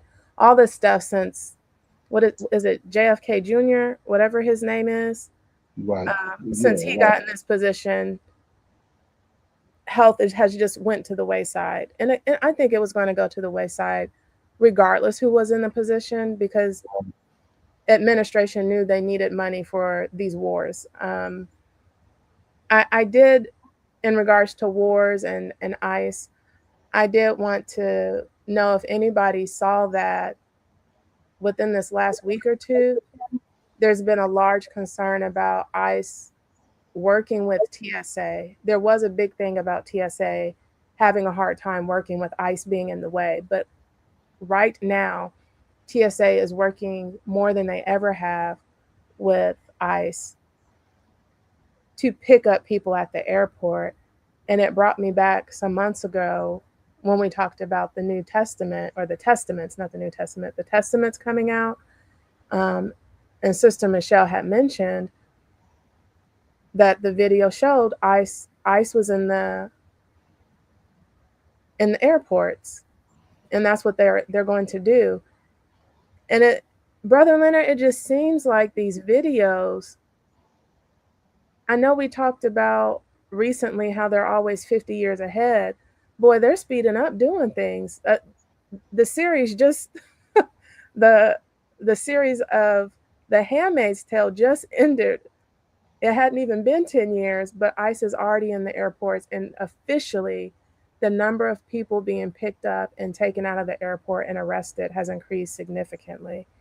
And I just thought that was just showing how much they're trying to move and try to get things done. Oh, right. They on, like I was saying, it's crunch time, because they whatever they doing, they got product. It's got to be before November, because of the midterms, and the people that, like we were just talking about, exposed them. They being exposed, and so they're not gonna be able to do what they've been doing these last 2 years, because the people finna vote all of them out. All the senators and the congressmen, they being manipulated and paid off by those Israeli lobbyists. But now the people understand it. That's why when this other video first came on, everybody was saying they don't want nobody in there that's been affiliated with the AIPAC. So that's like cancer to them. So whatever they're gonna do, they gotta come up with an alternative plan, because they world came to an end. So it can't do nothing but get violent. Brother Leonard, do you feel like that's even something that can happen? I feel like maybe even before AIPAC was a term, that the Jewish community nationally and internationally has been strongly involved in America, that there is no way you can actually get somebody not associated and not taking money from AIPAC.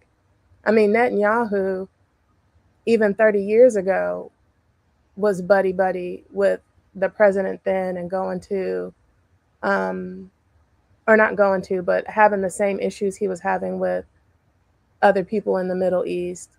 And even then, American presidents and leadership was still buddy with Israel. So is that even a reality? People's been accepting money from both parties for so long. Well, right, it's an illusion. That's what I said. Now that you understand how these people work, the same thing they're doing now, they did at the Council of Nicaea, when they concocted JC. But they didn't told us, they didn't covered it all over, and made it look like it was some kind of religious event, and there was something it was holy that happened. But now we know it wasn't, and this is what they did the same thing with the Constitution. We everything that we dealing with has been lies and glazed over, and to lead us in a certain direction. And now, like I said, the veil been taken off. Like the guy was saying, everybody now, what they've been hearing people saying about the synagogue of Satan and all that, now people used to bounce off like like water on a duck back, but now people starting to go and Google it and research it, and now the tide and tame. They see exactly what the scriptures were saying, and they see these people for who they are. And so now they exposed at the very time when they didn't want to be exposed. So, like I said, they never cared about the American people and America. They just using it because of what they want to do. They want to bring in this pack Judaica. Now that America exposing who they are, they finna do some really crazy shit because they don't care about Americans. They pretty much got what they wanted. They got control of the U.S. military through the Congress, through the judicial system, and they got everything they want. They got the U.S. military over there bombing Iran. So now everything is left up to how they gonna do it. What they gonna do, because they at the threshold of where they want to be at. It's just a matter of pushing it all the way forward to bring it to pass.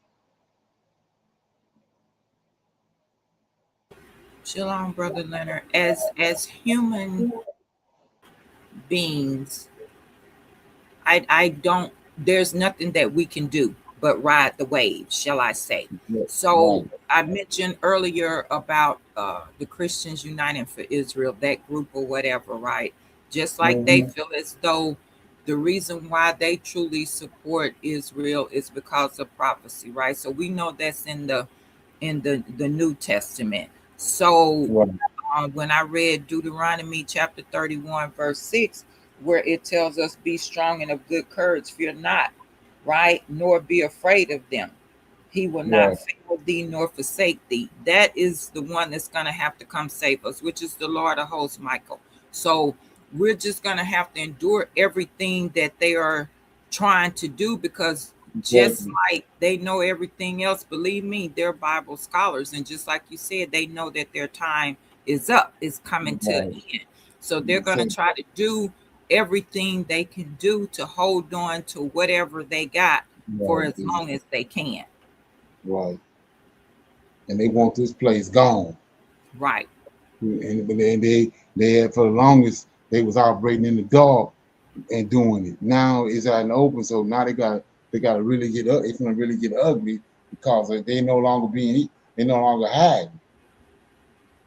And they are truly hurting us as a people by doing these things as the bioengineered food and so forth. We got to look at why they're so popular and why they have us thinking that things like a peel, things that say organic, all of that stuff is truly good for us when it's not. Right. We so brainwashed. It's like I was thinking about back in the day, coming up being an athlete and all that. How in the hell, they got it all on the wall. I mean, this show you how ruthless they are. You tell a little bitty kid that cow milk is good for them. Right. You know, they had these little pictures up there around the cafeteria. What's good for you and what? So how you gonna be a human and you drinking cow milk, and the cow milk is for a baby cow? Exactly. But we went for that. Saying, like I say, once you understand it, they did it with everything, with JC, everything you believe, it's been brainwashed. You've been brainwashed. It's been systematically put in your head. Right. Yes, sir. We're still going for that, Brother Leonard, where in the morning, most of the people get their kids ready. If they don't do nothing else, if they running late, they're going to have them drink that glass of milk before they catch the bus or they leave. So that's the same way today. Just like even with the orange juice, when you read the labels, that has more coloring in it. It's not real orange juice. Right. And a lot of us, Yes, sir. We don't take out the time to really truly read the labels and figure out where our Exactly. food is coming from, and the things that are good for us is so expensive, so therefore Exactly. we don't bother to read it nor buy it. We just Exactly. bypass it and buy the cheaper things, and that's all by design. So with us being in this situation we're in, it's the Lord of hosts that is truly holding us together and keeping us safe and in good health in spite of what they are doing to us as a people. Exactly. Right. And today, Brother Leonard, I was watching this movie called Transcendence. I don't know if you've seen that movie. It I've been has seeing. sir. I've been seeing the trailer, but I had never watched it. Right, I did today, and it had Johnny Depp, Morgan Freeman in Right. the movie, and so Elon Musk appears. I don't want to give it away just in case people want to watch it, but Elon Musk appears in the movie in the beginning for a few seconds as sitting in the audience listening to Johnny Depp give a speech, and Johnny Depp is Dr. Castor, and he's speaking at an event about AI. Okay. And this movie came out in 2014, so we know even before 2014 there were other movies about AI and the data centers. But it was just surprising, just like he played in Iron Man, he just appeared in Iron Man for a few seconds or whatever. Elon Musk did, shall I say. So Right. this part just really had me thinking. When Johnny Depp was speaking, this gentleman, he stood up and he asked him a question, and he was like, so really what you're trying to do is create a god, your own god. That's what he asked Johnny Depp. And Johnny Depp was like, oh, good question. And he says, isn't that what man has always done? You know what I'm saying? So it's Right. a very good movie. I don't want to, go on about the movie, but it's a really good movie from there, where it really tells us about AI and what they are truly planning on doing. If you really pay attention to the movie, you'll see all the signs there. Right. Exactly. Oh yeah. Sister, I'm sorry, Brother Leonard. Now go ahead. I was going to say, Sister Michelle, I watched that video, and you are right. That's in the very beginning. And my nephew asked me, he said, did you see that? I said, yes, I did. And it was to have what happened in the very beginning, um, even without watching the rest of the video, was like, Lord, they have just been throwing this stuff in front of our face. And Right. I'm not a movie, I'm not a TV person. I grew up with many siblings, and I grew up with just watching whatever they put on the TV. It was too many to pick and get into having a favorite show. Um, so now having this nephew I'm raising, and not watching things for the sake of entertainment, it's almost like you said, Brother Leonard, it kept coming up. So I said, let's see what this is about. And I said, you have got to be kidding me. Same thing like Sister Michelle said.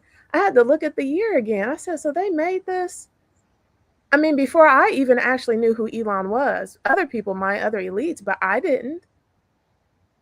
But Exactly. he was in this video. It was almost like he was there for a few seconds, but long enough for you to see him, almost like they were letting whoever knew the code for their videos to know, this is our guy. He got it. He's the one in charge of this. This is who we're picking. And it was weird and eerie. Like, you guys are just sick. That's how I felt when I saw it. Because by the time I watched the movie, Elon had done so much already that was just clearly with this administration.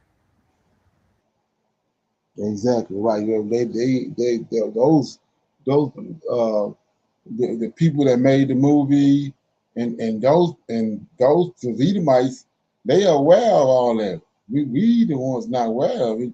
So they got Elon Musk in the movie to sell it. That's one of the reasons he in there, because of the people that's aware of what's going on. They going to watch it because he in it, and because it was the content. We starting to now. The Lord of hosts waking us up with that. We starting to zero in on that type of stuff. But for the longest, they been operating like that. Okay, talking through the movies the same way with the terrorist groups back in the day. They used to have they'll do something, then they claim what they done, then they put a tape out, and so the tape they put out is for the sale group. Now it ain't for nobody else. It's for the sale. The sale they got hidden somewhere. It's telling them what they need to do, and they've been doing that for time immemorial. Brother Leonard, excuse me, I do have a question about Proverbs 31 and the gist of the chapter about a married woman specifically. Sister Michelle had talked about the different types of eating that we had become accustomed to. And I had a question about, actually not just a married woman, per culture, the head of the house is either the father, and then if married, the husband. In the day and age we live in now, not being in the land under this curse and punishments we have now, as a Israelite female is coming to know what is true, and she knows something different from said husband or said father, but then there becomes a conflict in the house because she's not doing something, i.e. maybe a family is used to going to somebody's game, or this was my family. We used to clean on Sabbath. We didn't call it Sabbath because we were unaware of what Sabbath was. We used to clean on Sabbath. What is a female to do to still honor the husband or honor the father when it's still something actually that's a sin that she's trying to avoid doing? Shalom. From my experience, I prayed about it. You know what I'm saying? Like I said, my situation with the Sabbath was, when all this first happened to me, I was receiving information and stuff was being revealed, and then I come to find out it was Friday night. It was Friday night, Saturday morning when it was happening, and then I come to find out that what the Sabbath was, and that's what he says, that he comes. That's his day of visitation. The Sabbath is his day of visitation.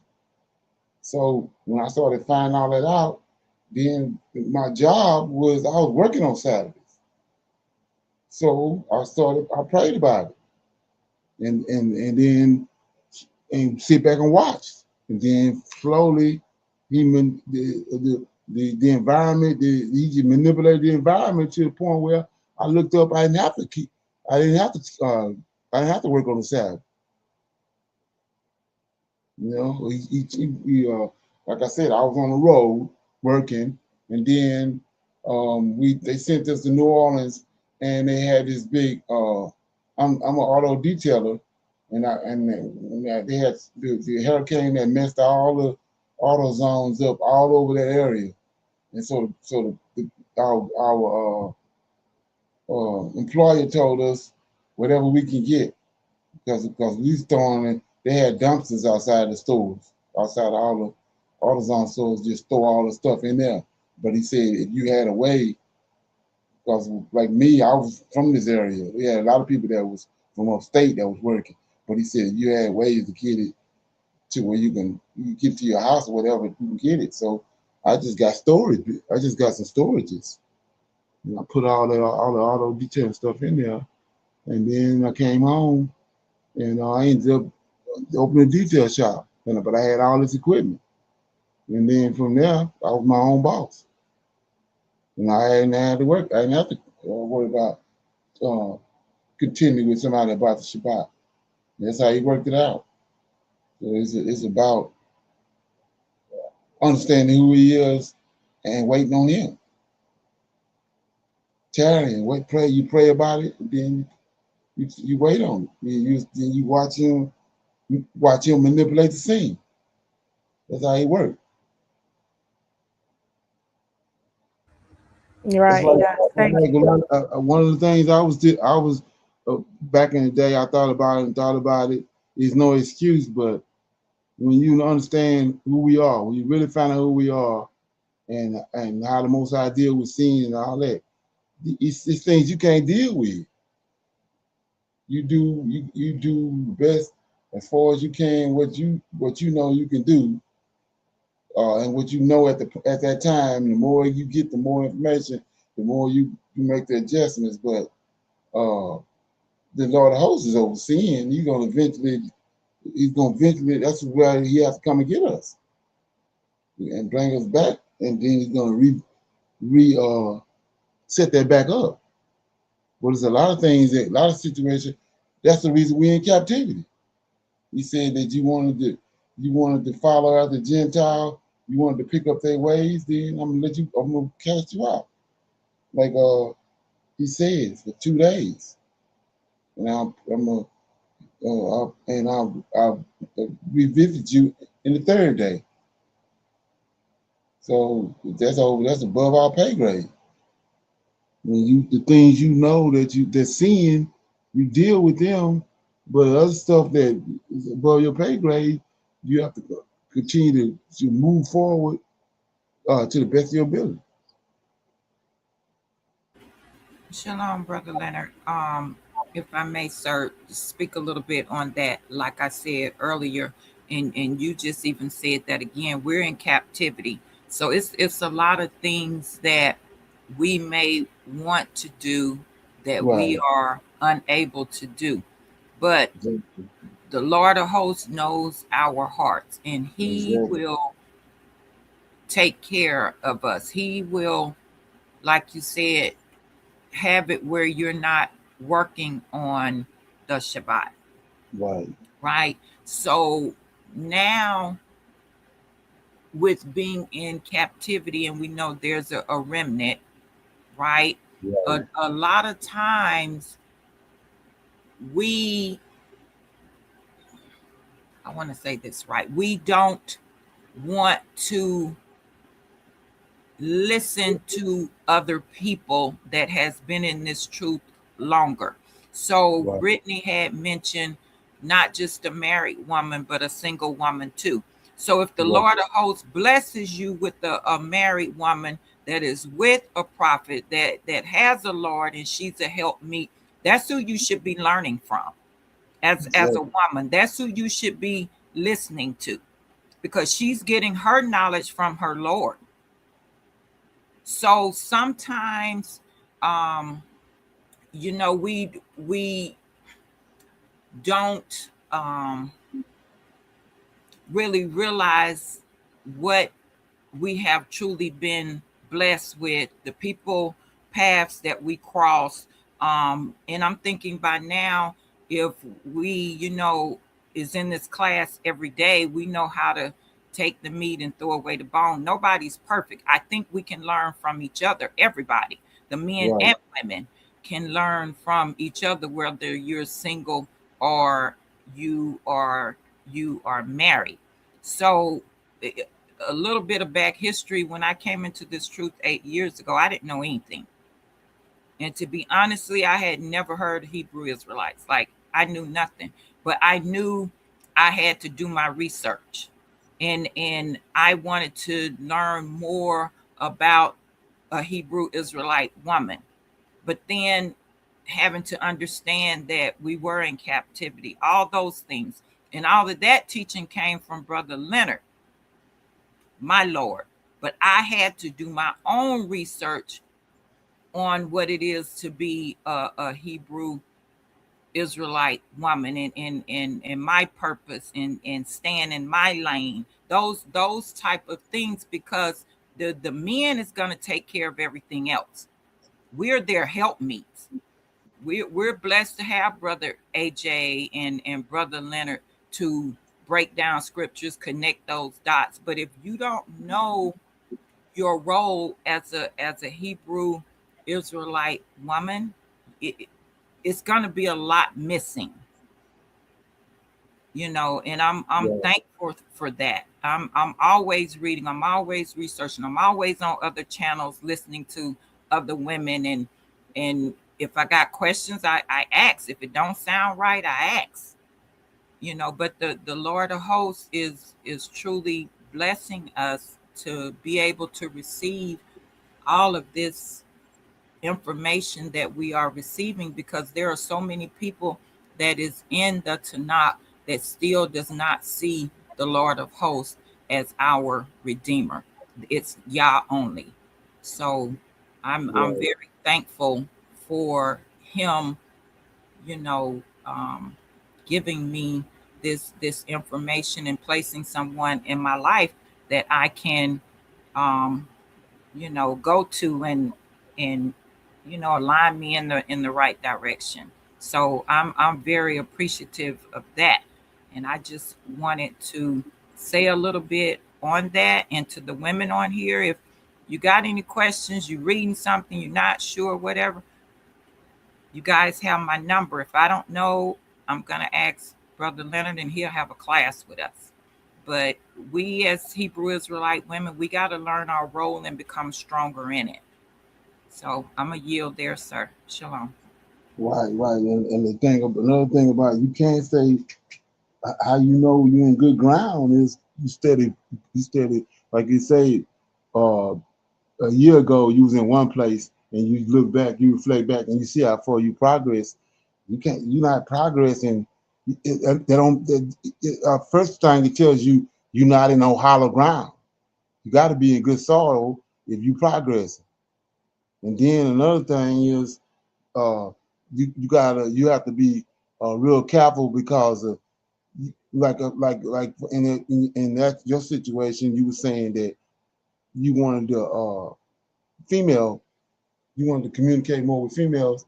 Well, when you first started, there wasn't no females there, but the Lord of hosts did his work. Now you got females you talking to.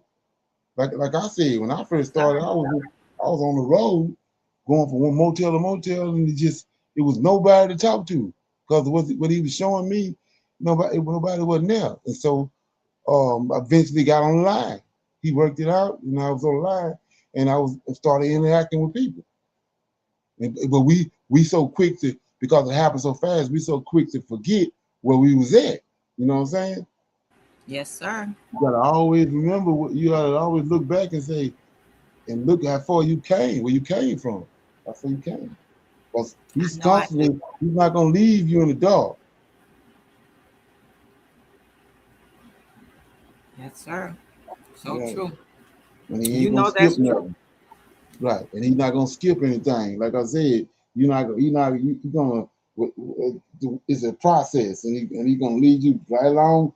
It's like, for instance, I was talking to some guys, they're not on the line no more. They was worrying about what was going on with David and all that, but they didn't understand, they didn't have the basics.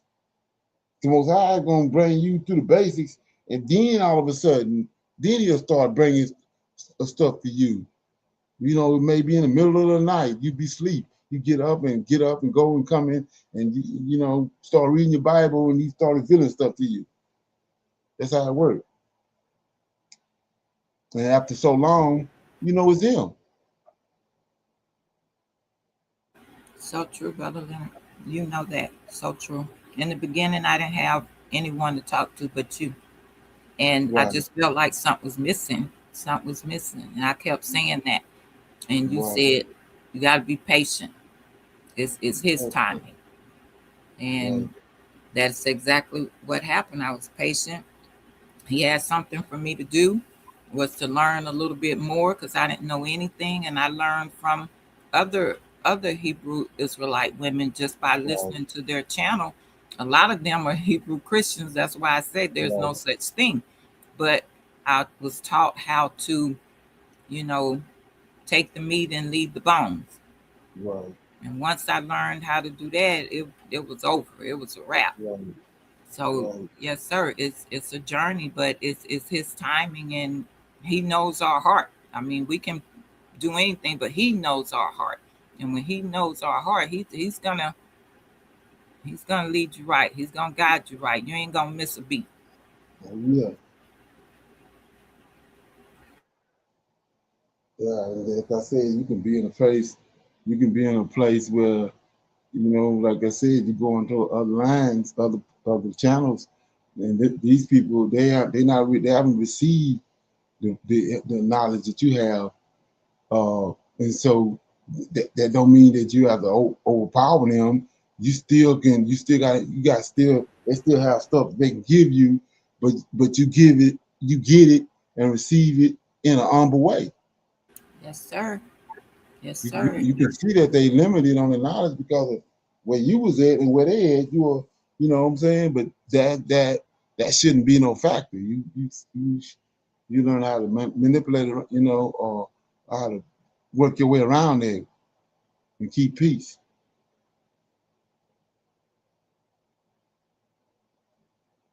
Is this something? Yes, sir. All Yeah. praises to the Lord of hosts. Now you just don't know, just have no idea the people that then came across this information and learned something from it, but we already did our part. You know what I'm saying? Most High doing the rest of it. When it go out on the airways, we not even there. When it accomplishes its purpose.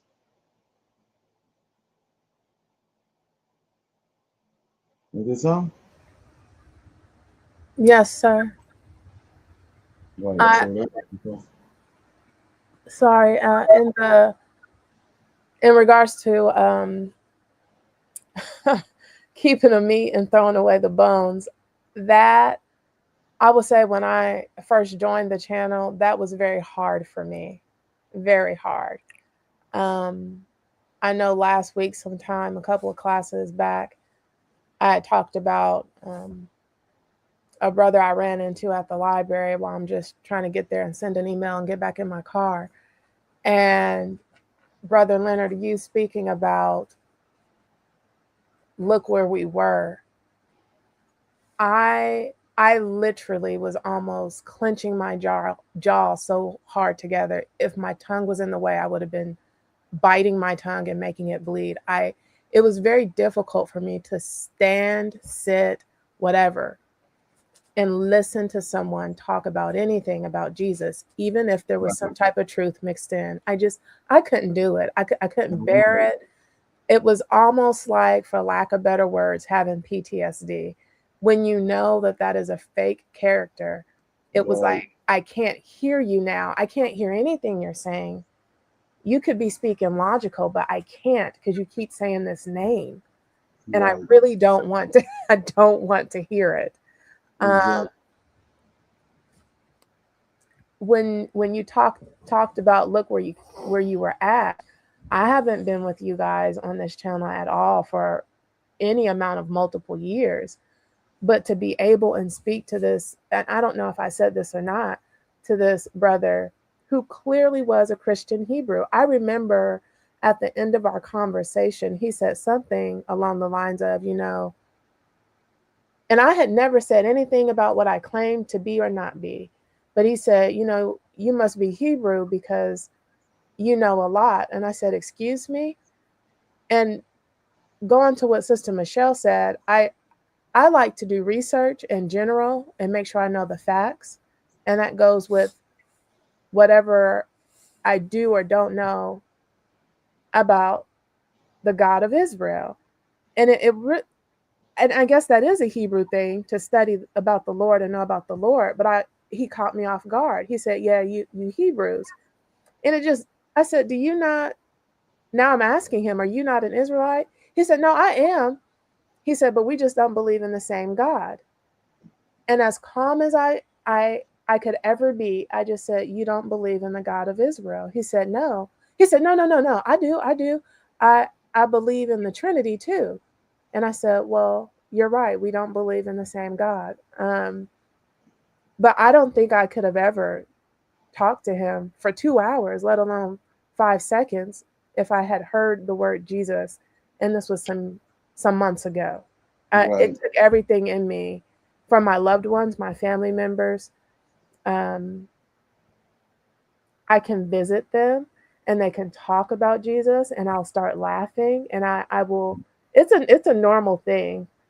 I might even say that's like believing in Santa Claus or cat in the hat being real. And my mom told me, this was this summer. She said, "Brittany, nobody talks about what you believe in." And I said, "But what can you say about it?" And then everybody else started laughing because they couldn't think of anything to say about it being fake. But yes, sir, I have come a long way to take the meat and throw away the bones. Shalom. Right. Yeah, that's a thing for everybody on this line. Like I said, it's a way that you gotta find. It's a way to get around.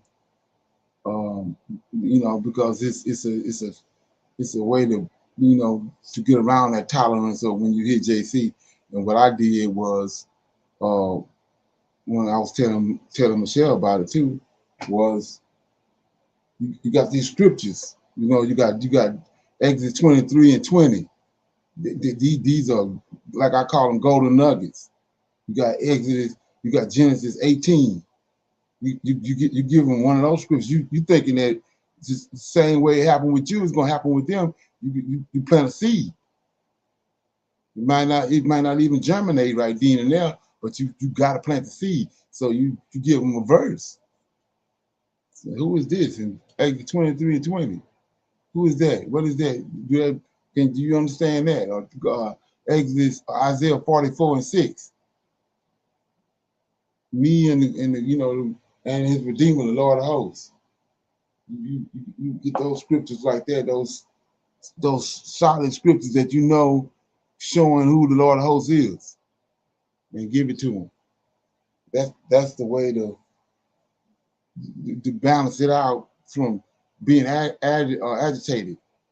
When somebody's sitting there trying to tell you who Jesus is,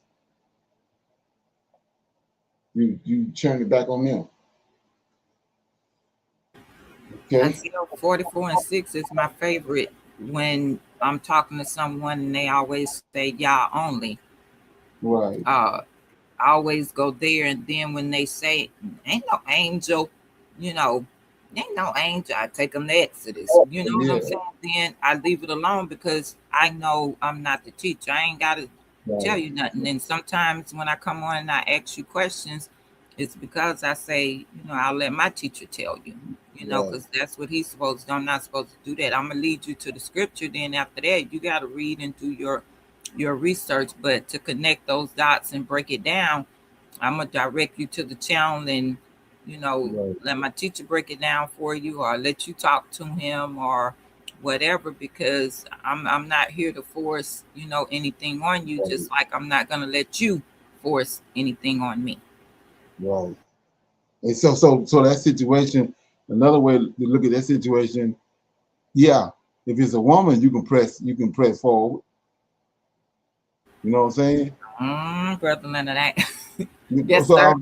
I'm saying if it's a woman, you can press forward. So my reason for saying that is on Prophets of Awakening, it's a bunch of Sarahs. Like you see, like when it happened with Abraham, you said Sarah was the mistress, right? Yes, sir. All the rest of the women was maids, handmaids. Sarah was the mistress.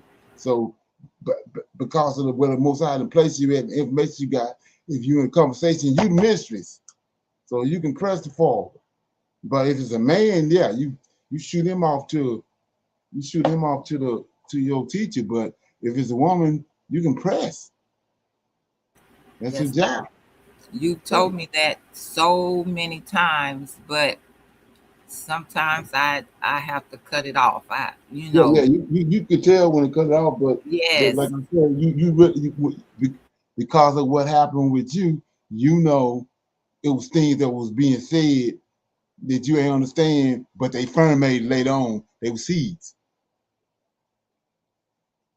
You know what I'm saying? Yes, You sir. thinking it wasn't a seed, but it was a seed. Right. Yeah. Yes, sir.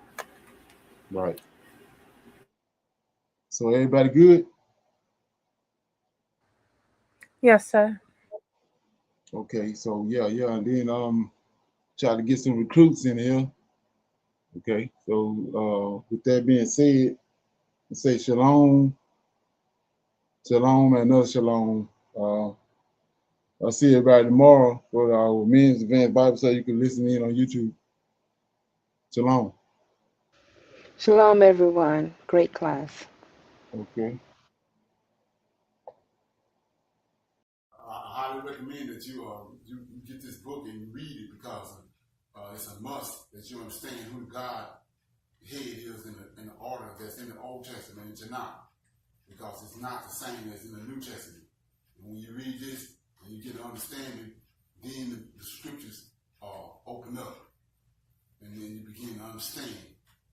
So I highly recommend that you get this book. It's the Elohim of Israel, and it's a breakdown on the word Elohim and who the God of Israel is and the Godhead.